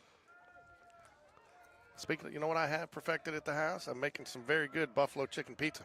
Oh, really? You hadn't Yeah. made me one. I'll bring it out here next week for you. Pop fly. It is going to get foul out of play. There's no chance that one stays in. 2 balls and a strike. I'd love to see Greb just open the gate up and run on out there and catch it. We will not be covering tomorrow night's game. I will be out of town. The Jags are at John Carroll, JV and varsity, but we will be back in action. You're going to join me down in Chelsea on Friday? Yes, I will. So I'm not sure. I've already told people. I'm not sure we will be in time for the entire JV game. Probably catch the back half of it because I've got a business meeting, but we'll definitely be covering varsity. Nice new park out there. So are we playing at the little complex? I think we're playing at the complex. I don't think their home field is quite finished. The home field's not finished yet. Yeah, so we will be at the little sportsplex over there. But it's a nice little field, and it's got a good place to set up. I am going to set up a little differently, though, this time, Ricky.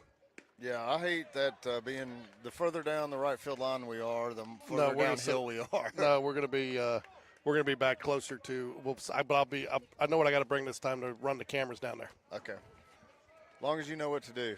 Yeah, I know what I got to bring to run the cameras down there. So. I'm just glad you don't make me come help you set up the cameras. 2 balls, 2 strikes, 1 out here. Runner on third. Oh, gets just a bat on it, and it will be foul. Tell you what I like here is this two-strike approach by Mims. He's got the full-blown Craig BGO stance going on. Yeah, he does. I tell you what, that's a blast from the past. Love me some BGO. BGO's got a son playing good ball. I tell you what, I will be adding the blast from the past feature here in about 3 weeks on Game Day Sports Radio. Going to interview Cliff Brown, who is a vice president. Ooh, that's going to be. That's going to be an out. They're going to tag it. He did third. his job. He did his job. Got that sack fly. Now Chelsea takes a 3-1 lead over the Jags. Tell you, got to give Mims credit. That was a solid at bat. Not a bad, and I'm glad we didn't have a hot dog and a half wind out there. That ball would have been out of here. Yeah. But he got it up, hit it to the warning track in the air, and got a run in.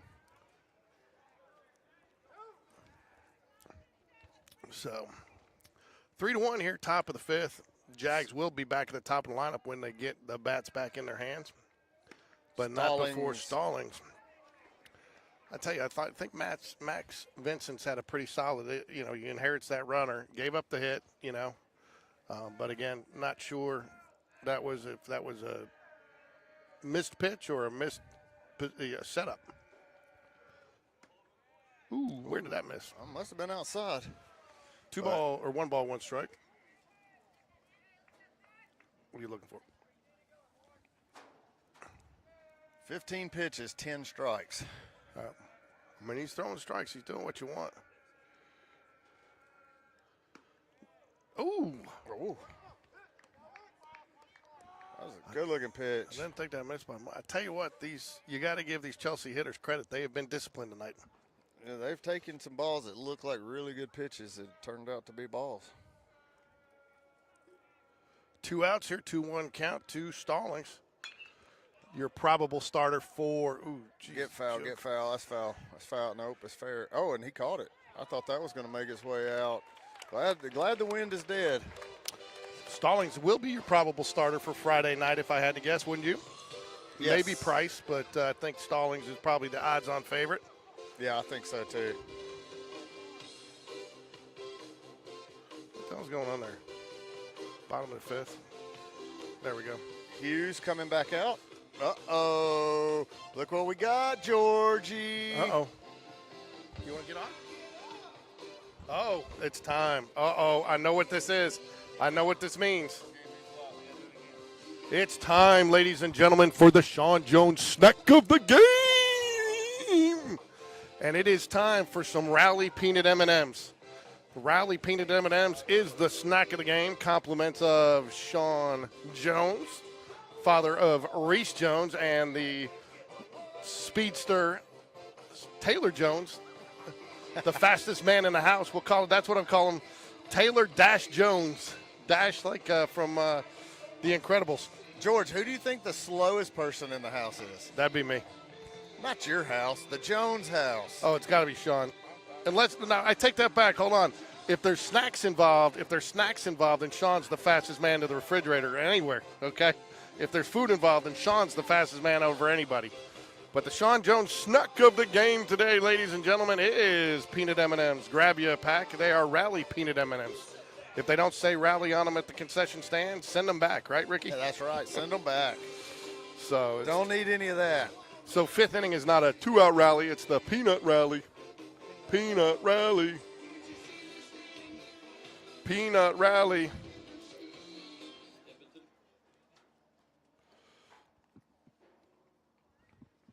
Reese Jones steps to the plate now, bottom of the fifth. Number 5, Reese Jones.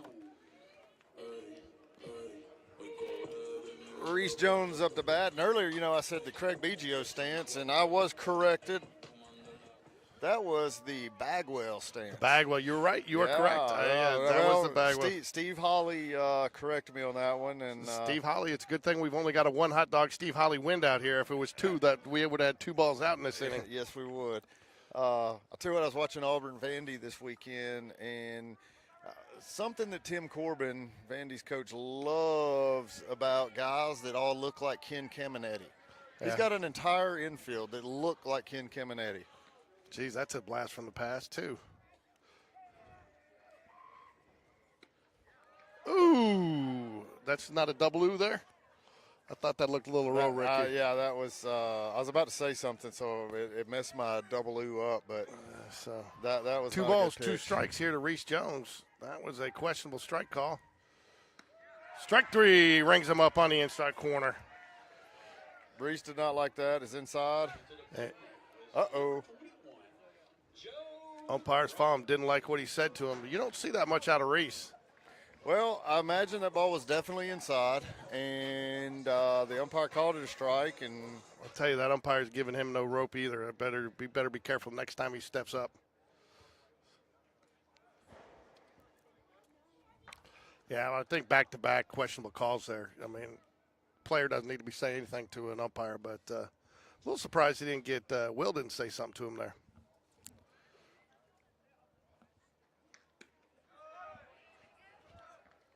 One ball, 1 strike. I tell you what, Hughes just seems to be getting stronger the deeper he goes. Fouls it back. Good cut there by Joe Southern Cross. 2 strikes now, 1 and 2.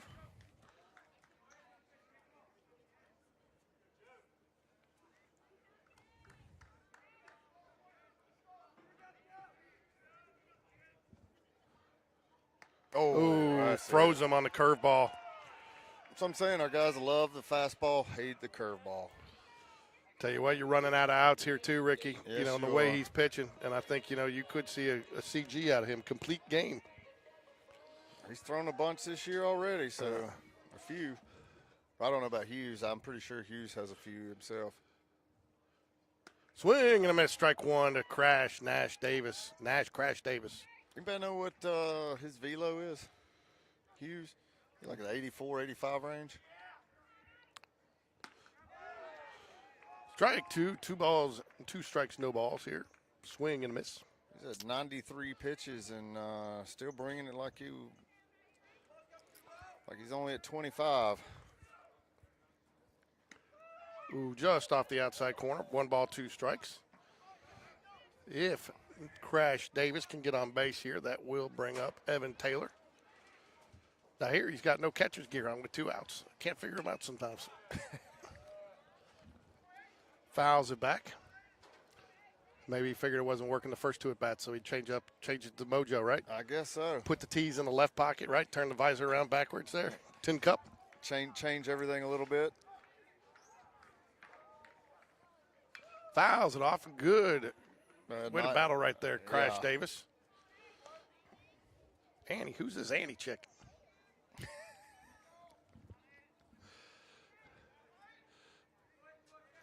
I really need to watch Bull Durham this weekend.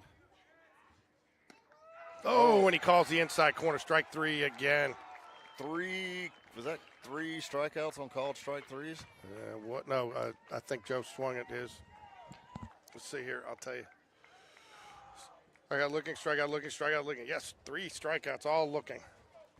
That will bring up the 5, 6, 7 hitters for the Hornets. Brazil, Neal, and Carson all 0 for on the day. Brazil's 0 for 2, Neal 0 for 1, and Carson 0 for 1.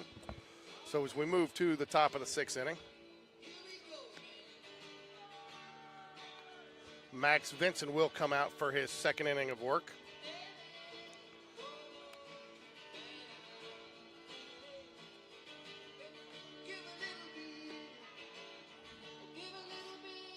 Jags will be on the road tomorrow night at John Carroll, a JV varsity matchup. We will not be able to cover that one. We may try to simulcast it. We'll be on the lookout for that if we're able to do it. We'd like to thank Alabama Outdoors for our GameDay sponsorship. For all your sponsorships to the Spain Park Baseball program. Alabama Outdoors. Go visit them for all your outdoor hiking and fishing needs.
Mac Brazil up for the Hornets here. Max Vincent out for his second inning of work.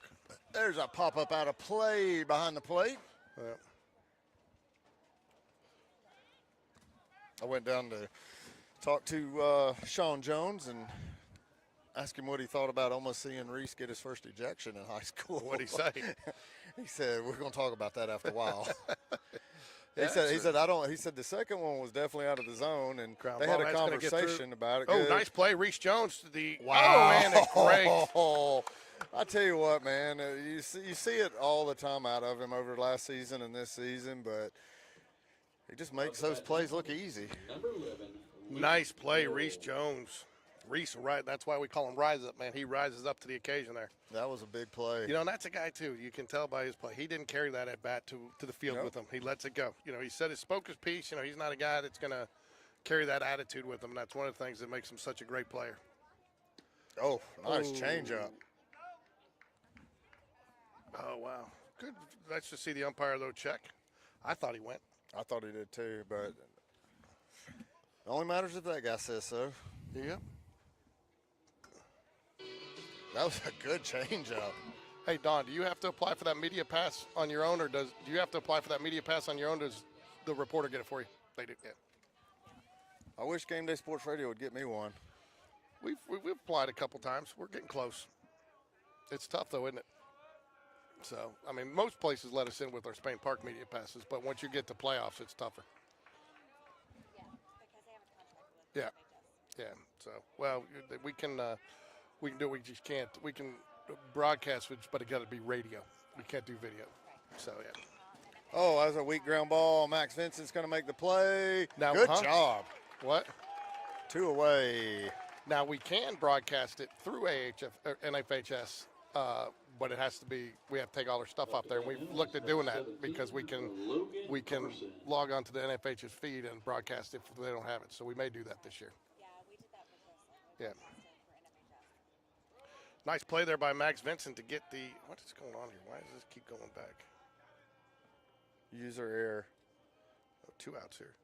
Oh, there's a high fly ball to center field. Thornton is parked under it. And 3 away, 1 in order. Good job by Max Vince. I tell you what, see, throwing strikes. Just throwing strikes. Max doesn't overthrow, doesn't do anything crazy, just puts the ball in play and lets them get themselves out. Yeah, he's pitching well. Well, you haven't thrown yet. No. Oh, yeah, since, yeah. Hopefully you can find a way on Friday. Yeah.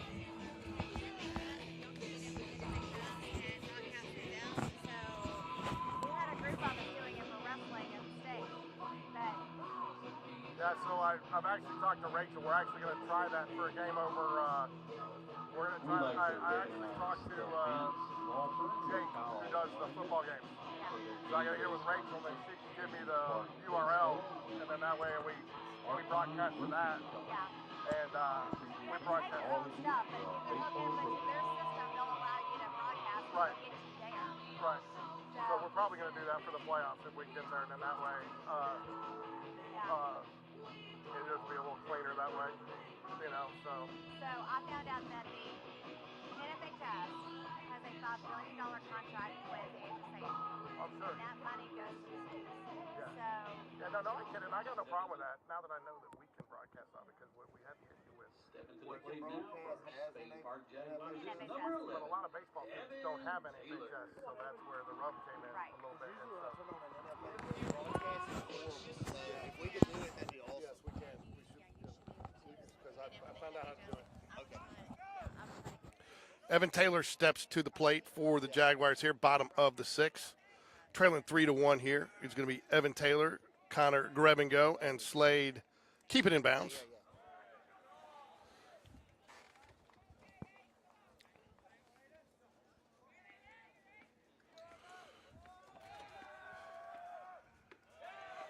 All right, Hughes overthrew on that one big time. I think I got to change my hotkeys, Ricky. I changed it to Alt, and I think Alt is messing up my thing. So it might be one of those hidden keys. Yes, it is. All right, so whoever the tall righty is that was warming up earlier, he's throwing again for Chelsea. Looks like Coach Stallings is coming out, so. Number 1, Arnold Bush. Oh no, this isn't Stallings.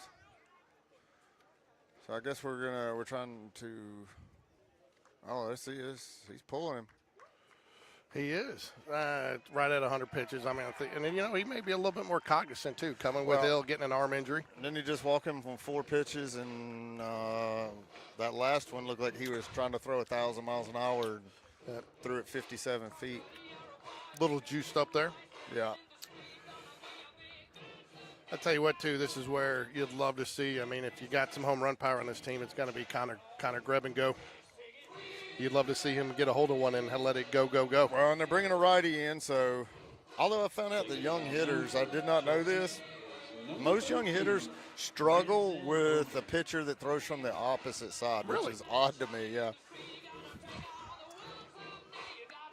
Arnold Bush did get cleared, and he is on the base pass. So you got to figure that you might see a man in motion here. I'll tell you what, too, are you a little surprised?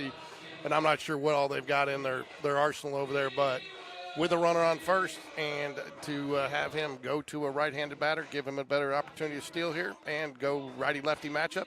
Yeah, well, he's warming somebody else up down there, too, so it's another righty, but I don't think he's thinking about that as much as he is just somebody who can come in here and throw strikes and not give up anything big.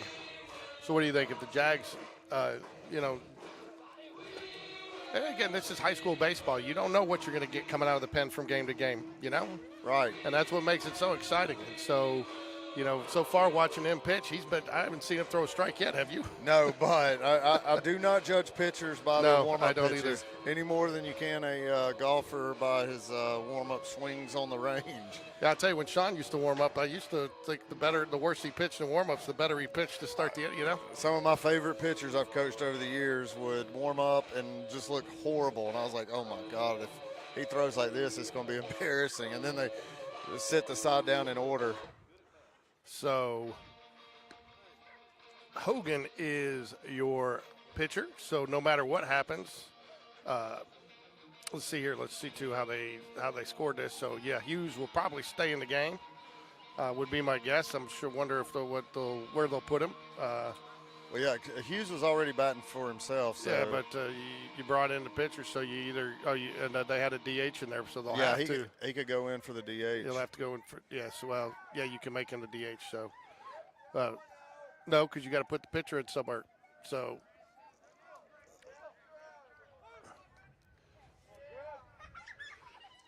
no matter what happens, though, Hughes will at least get the victory or the no decision. Cannot get the loss. Only put one runner on. Fouls it away. Love to see Greb coming up swinging on first pitch off a pitcher that came in relief right out of the gate. I like that. Being aggressive, and it was a good aggressive cut there.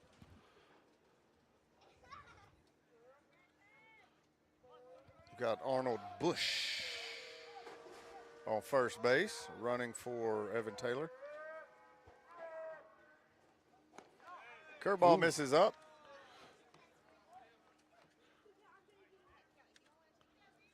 What's going on with this thing?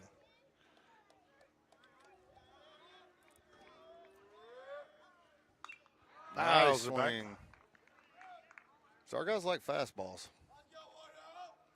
Just talked to Ward Smallwood down there, and we were discussing the pitching by Hughes, and I think everybody sees it the same way. Hughes' curveball was just tearing our guys apart.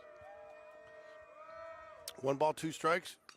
Oh, I thought he had a nice little fake there, Arnold Bush at first base. He did. I saw him out of the corner of my eye, and I thought he was gone. I did too. Slade keep it in bounds on deck for the Jaguars. Actually, here we'd like to put him out of bounds, right? Yes, we would. Good take right there by Greb and Go. All right, evens up 2-2. So far, good at bat. Nobody out here. Jags got to at least cut this lead in half. Is it going to get enough? Oh, that's going to be That's tough. tough. That's going to fall. Great read, too, by Arnold Bush there to not get caught. Huh? Yeah, and I mean, so I was just about to say right before that pitch that I would have liked to have seen us pick up on the fact that he's thrown 3 pitches in a row without looking to first base. That's almost just begging you to take off running. So great job there. The blooper out behind second base, a little higher than most bloopers make it, but Do you bunt here with Slade Bounce? I don't know what kind of bunter Slade Bounds is, but I feel like bunting right here is almost a necessity. So they are bringing the runners over to talk right here and get everybody on the same page on the base pass. So my guess is you got something going here.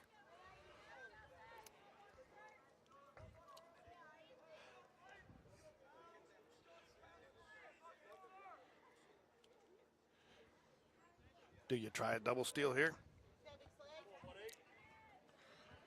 You do have New York Times, New York Times bestsellers on deck, and he has been proven to be an elusive out, very difficult to send back to the dugout.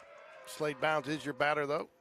So, ooh, they tried a little pick play there, huh? Yeah, they tried the little pick play. You sprint your shortstop out so Bush can see him and thinks he can follow him. Sneak the second baseman in behind him. Well, I think, too, do you think some of that was they were trying to see, maybe get Bounds to tip his hand there a little bit? I think that's a called pickoff play where you sprint the third baseman in big time, have the the shortstop take off. Cause you watch how he came up and got in front of Arnold Bush to take off. He wants him to see him so that he hopes he follows him. Tries the bunt, stabs at it. I was about to Called say strike. It wasn't much of a try. I think he missed out by about 12 inches. Yeah, so again, if you don't have somebody here, if he's not a good bunter, I almost think you bring in a pinch hitter to bunt here, don't you? I do too, yeah. I guarantee I know you. some coaches they feel like they've wasted a pinch hitter within a bunt, but, I mean, you've got to get these runs over. I feel like, though, they've probably got a lot of guys they feel good that can come in here and lay down a bunt. And so you're definitely not wasting them if they do that. So.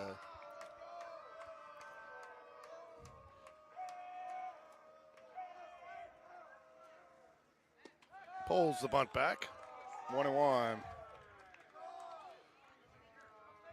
So, and this is always a good thing to me when you've got these runners on in a pressure situation. You see they've got the shortstop bouncing in, second baseman bouncing in. They're trying to play a lot of games with Bush over at second base. There's a lot going on, which also can very often lead to big-time mistakes by fielders, throwing errors, catching errors. 2 balls and a strike, and, with all this moving around, too, it does start to get in the pitcher's head just a little bit as well. Yeah, you can see he's taking deep breaths out there. He's trying to calm down, get his nerves about him. 2 balls and a strike here to Slade Bounds. Tried to lay down a couple of bunts here, but has pulled them back, as the pitches have not been close. Pulls back, ball 3. I'll tell you what, it went from 0-1 to 3-1, all square into bunt. That's where you got to be careful, though. You've been pulling him back. If you want to bunt, you want to get it down. He's probably going to try to groove something here. It's probably going to be a pretty good pitch to bunt. You either got to get this down or it's going to be ball 4,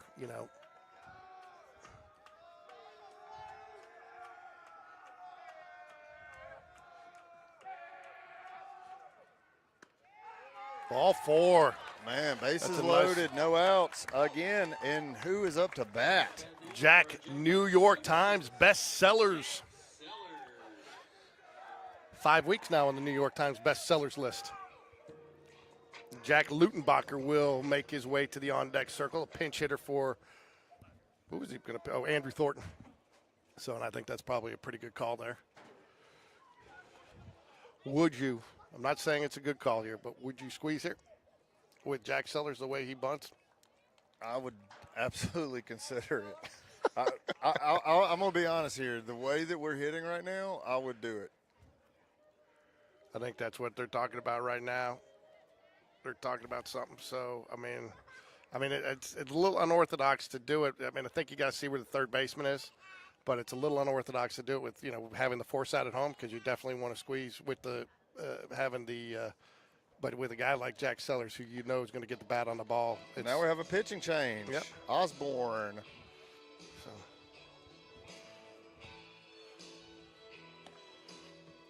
Taking the mound now for Chelsea is number 20, Silas Osborne. Technically, that didn't go down as a walk for Hughes. They got him hit by pitch on ball 4 there. I didn't realize he got hit Oh, I for didn't Evan either. Taylor. So we'll close the book on Hughes. Hughes, 5 innings pitched, 2 hits, 1 run. It was earned, 3 walks, 11 strikeouts, man. I mean, I tell you what, you look at that number and you feel fortunate to only be down 3-1 in this game. Well, the key is I mean, this Chelsea team is very similar to how they were last year. Hitting is just not their strong suit. Great pitching staff, not a great hitting team. Well, unsurprisingly, too, 101 pitches, 53 of them strikes, just a little over 50%, too. You would have thought that where he was at there, you would have thought that number would have, but the strike percentage would have been a little higher. It felt like it should have been a little higher. It did feel, well, the thing is, though, is he would throw a lot of strikes in a row, and then he would seem to throw a lot of balls in a row. He also battled back on some 3-0 counts, and I think he got a couple of our guys out after going 3-0 on him. If you strike out 11, I mean, you know, there's a minimum of 33 pitches right there. So Hughes does remain in the game. He goes to center field. So after the original pitching change, Osborne will be your pitcher. Hogan will inherit 2 of these 3 runners, and he pitched. Did not record an out, so technically did not. How does that go? You just get the pitches, it doesn't count as pitching in an inning?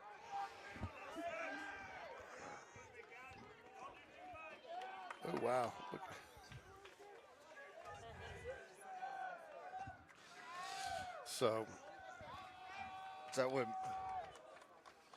So Jags starting to make some noise. They feel an opportunity here with Jack, New York Times bestsellers.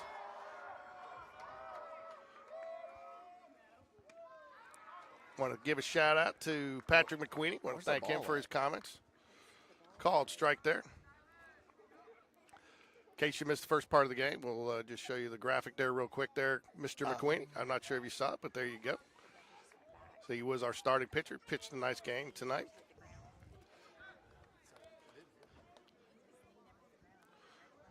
No balls and a strike here to Jack Sellers. Catcher goes out to talk. They want to make sure they're on the same page there. Maybe a little cross up there, but still got the strike call. Slade Bounds, your runner first. Connor Grebengo, and then Arnold Butch, the the pinch runner.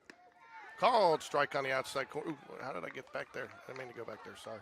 0-2. We're going to be aggressive with the bat up here. I would have liked the bunt here. No balls, 2 strikes. Yeah, I would have liked the bunt here, too. I do like this, though. They've got the corners playing way up, which definitely opens up some space for you on the edges.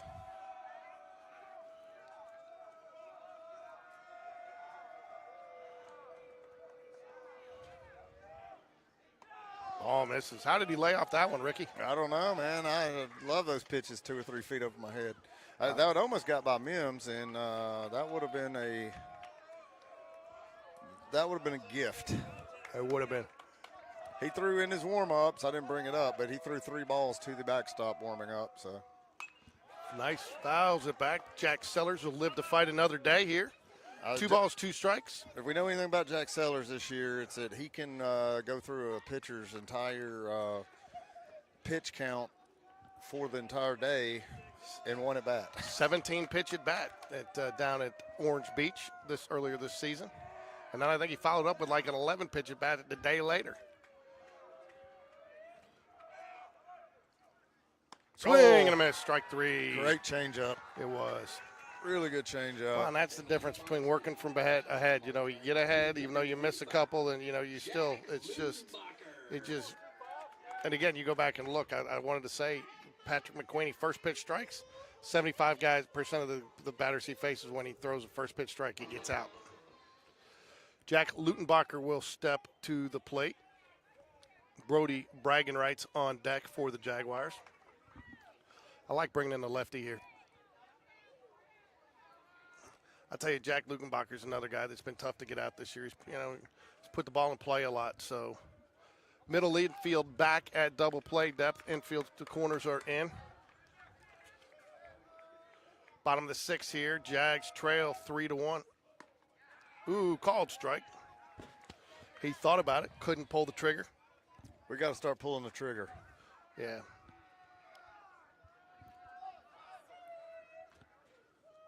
Oh, come on. They got tripped. He got tripped up with the pitch call there. He threw a fastball or something, and he thought something else was coming. I mean, because that ball was right down the middle and hit him in the glove, but he looked up like he was trying to block the pitch. Yep. That was a gift right there. Does look like like Mims has on pitch comm, so it's just something, I guess, between relay and the call to the pitcher. Well, I'll tell you the way, too, Mims, went out and talked to him, pat him on the back. He knows what he called, what he wanted, and I think the pitcher probably missed that one. Yeah, well, the pitcher was standing there looking at him like, what did I do wrong? You know? So now you got a chance here to at least tie the game with a sacrifice fly or put a ground ball in play. Takes the double play off, which is nice. And the go-ahead run is on second in scoring position. So, another one in the dirt. Got to be careful there. I tell you the other thing that does, that's just you get the pitcher thinking just a little bit more after a pitch like that, right? Yes, you do. So I see there's all 3. All right, did Peyton Hunsaker, he just jogged in from the bullpen. I don't know if he was down there warming up or what was going on. 3 balls, 1 strike. A lot of noise coming out of the Jaguar dugout now. They're feeling some life. Swing and a miss, strike 2. Payoff pitch coming, 3-2. You sent him here, Rick? Yeah, go ahead. So I just, you're a little unorthodox, so just want to check, see what puts it in play. I seen him right there, baby. He gets the out, but nonetheless gets it in play and gets the run. Tying run. We are all tied up, folks, and the Jags are 90 feet away from taking the lead.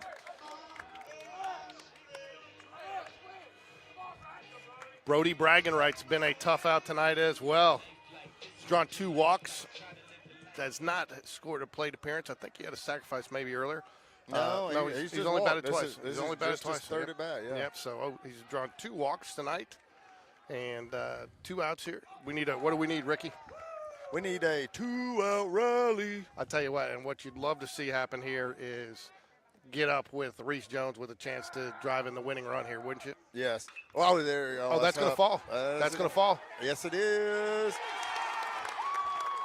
And the Jags take the lead on the Brody Bragg single, the blooper over shortstop. I tell you what, they had the outfield is playing really deep on these last few at-bats, and especially with your corners playing in, it just leaves so much green room out there.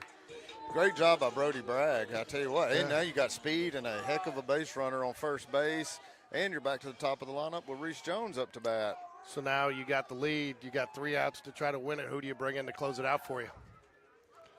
You stick with Max Vincent, or do you? Andrew Thornton. Ooh. All right, Brody, let's don't. What was that? Was it a strike? I'm not sure if he. No, I think it was a ball. No, called it a strike. He did call it a strike. Okay. Going to rely on James Thornton in the press box. All right, James. Reese Jones 1 for 2 today. Would like to put one in play here. Get it to Joe Cross. Oh, what was it? We stole, and nobody was even expecting that, including the second baseman and shortstop. I tell you what, Chelsea, and this is where we saw their downfall in the one game that we covered this year. Is they had a couple errors, in that game, and you had to cross up there at home plate that kind of gave the Jags some momentum, and then a little flare base hit. Well, I think I've been guilty of it too. They're putting on. All right, so a smart decision. And that's that's what you run into, putting Bragg on. But you got to do that there. You got to go. Otherwise, it's taking 2 base hits to try to score him. And the way Reese has been pulling the ball, hitting it hard, you probably, even if he gets a base hit, your best case scenario is getting him to second anyway. So your best case scenario was that right there with him getting a hit. With 2 outs though, and nobody holding Reese on, I wish that David would push Reese off the bag a little bit more. I'll tell you, too, and Joe Cross is leading the team in average. I mean, this is you know, if there's a second guy on the team you want the bat in his hands, it's probably 1A and 1B with Reese and Joe Southern Cross. And take your pick there, who's A and B, right? That's it. Ooh, curveball misses outside. Tried to drop it in there, Rick. I'm getting a little frustrated with Mims. He doesn't show a whole lot of emotion back there. If a pitch misses, it's close. He doesn't really change anything about what he does. Not a knock on Mims, more of a. He's just, swing and a miss. Strike two. Swung at the one in the walnuts. Yes, that was in the walnuts. 4-3 Jags take the lead here, bottom of the sixth. 2 away, 2 runners on, and 2 strikes to Joe Cross. He's got the wide Bagwell stance. Oh, there's one in the dirt. Good stop by Mims. I'm sorry, in the walnuts. 2 balls, 2 strikes here. 2-2-2. What do you think he's bringing here? Fastball? Fastball. I don't think there's any chance he throws anything but a fastball. Fouls it off. We'll do it again. Crash Davis on deck for the Jaguars.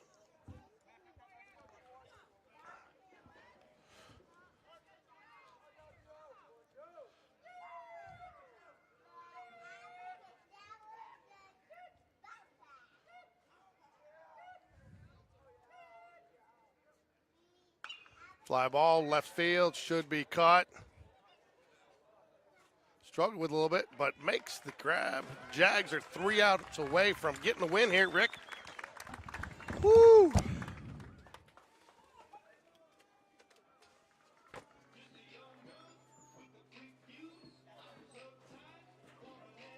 was crazy. Dawn, are you living down at the beach now? Husband has a few more years left in his contract, so that's over. We'll probably split our time. We've got 7 grandkids, so I can see us. 7 grandkids? That's a few. They all in Birmingham? 5 of the 7 are Birmingham. 2 of them are in Dallas. Let's keep it Maxie in.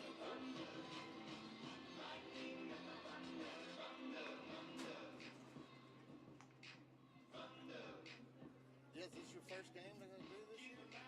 For state market is. I've been to others, but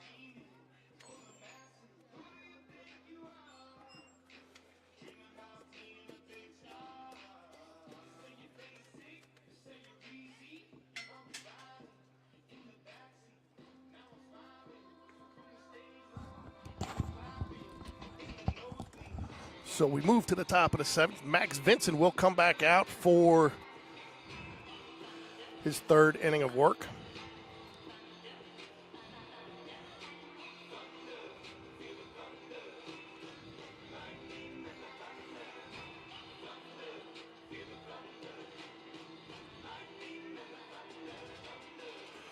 Eight, 9, and 1 hitters here for the Hornets coming up. Max Vincent trying to close it out for the Jaguars here. So Jags are actually out hitting the Hornets 4-2, Ricky. Very clean game in the field. Like to keep it that way. 4-3. No errors for either team today.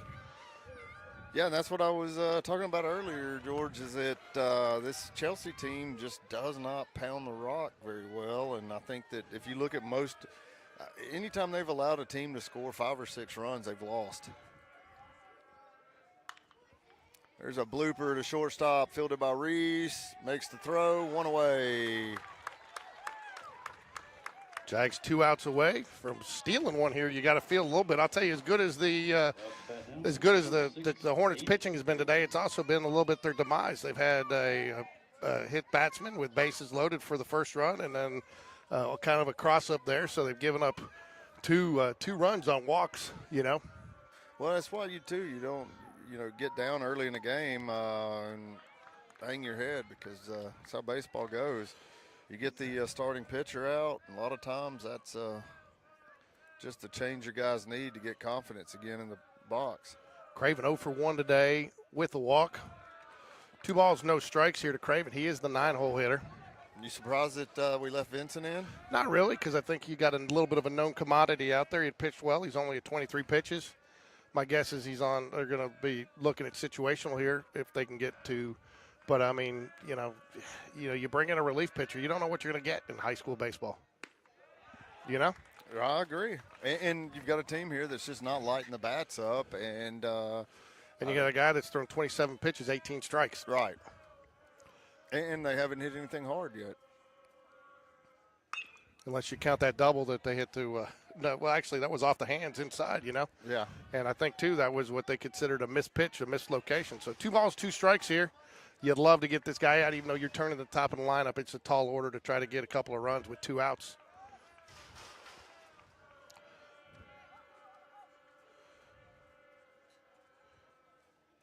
Fouls it away. Good cut there to foul it away. Just kind of fought that one off there, didn't he? Yes, he did. I love it, though, that Max just pumping fastballs in the zone.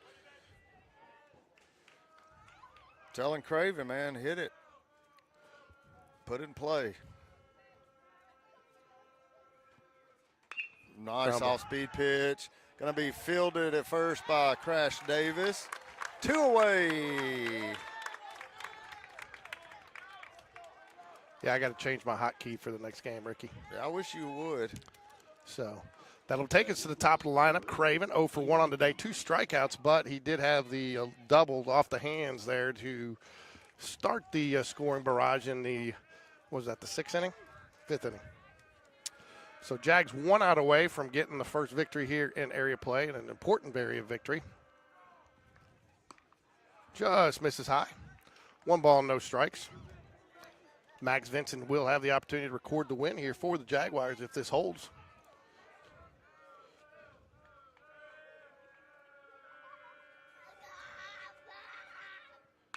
There's a high fly ball. Reese Jones. Reese is under it. Calls it. Makes the catch. 3 away. Jaguars win 4-3. What do you think about that, George? I think feel a little bit lucky, but at the same rate, you go back and look, only a total of 6 hits in the game, no errors. Both teams played pretty solid. It was the pitching duel that we kind of expected, just a little bit differently, 11 strikeouts. I think anytime you see 11 strikeouts, you've got to feel fortunate. I think the Jaguars, the first time they got bases loaded, they only got 1 run. The second time they took a little bit more advantage of it, and that was the difference in the game. It was absolutely a difference in the game. If they would have done the same thing again, it'd really be hard going into the next game expecting to win.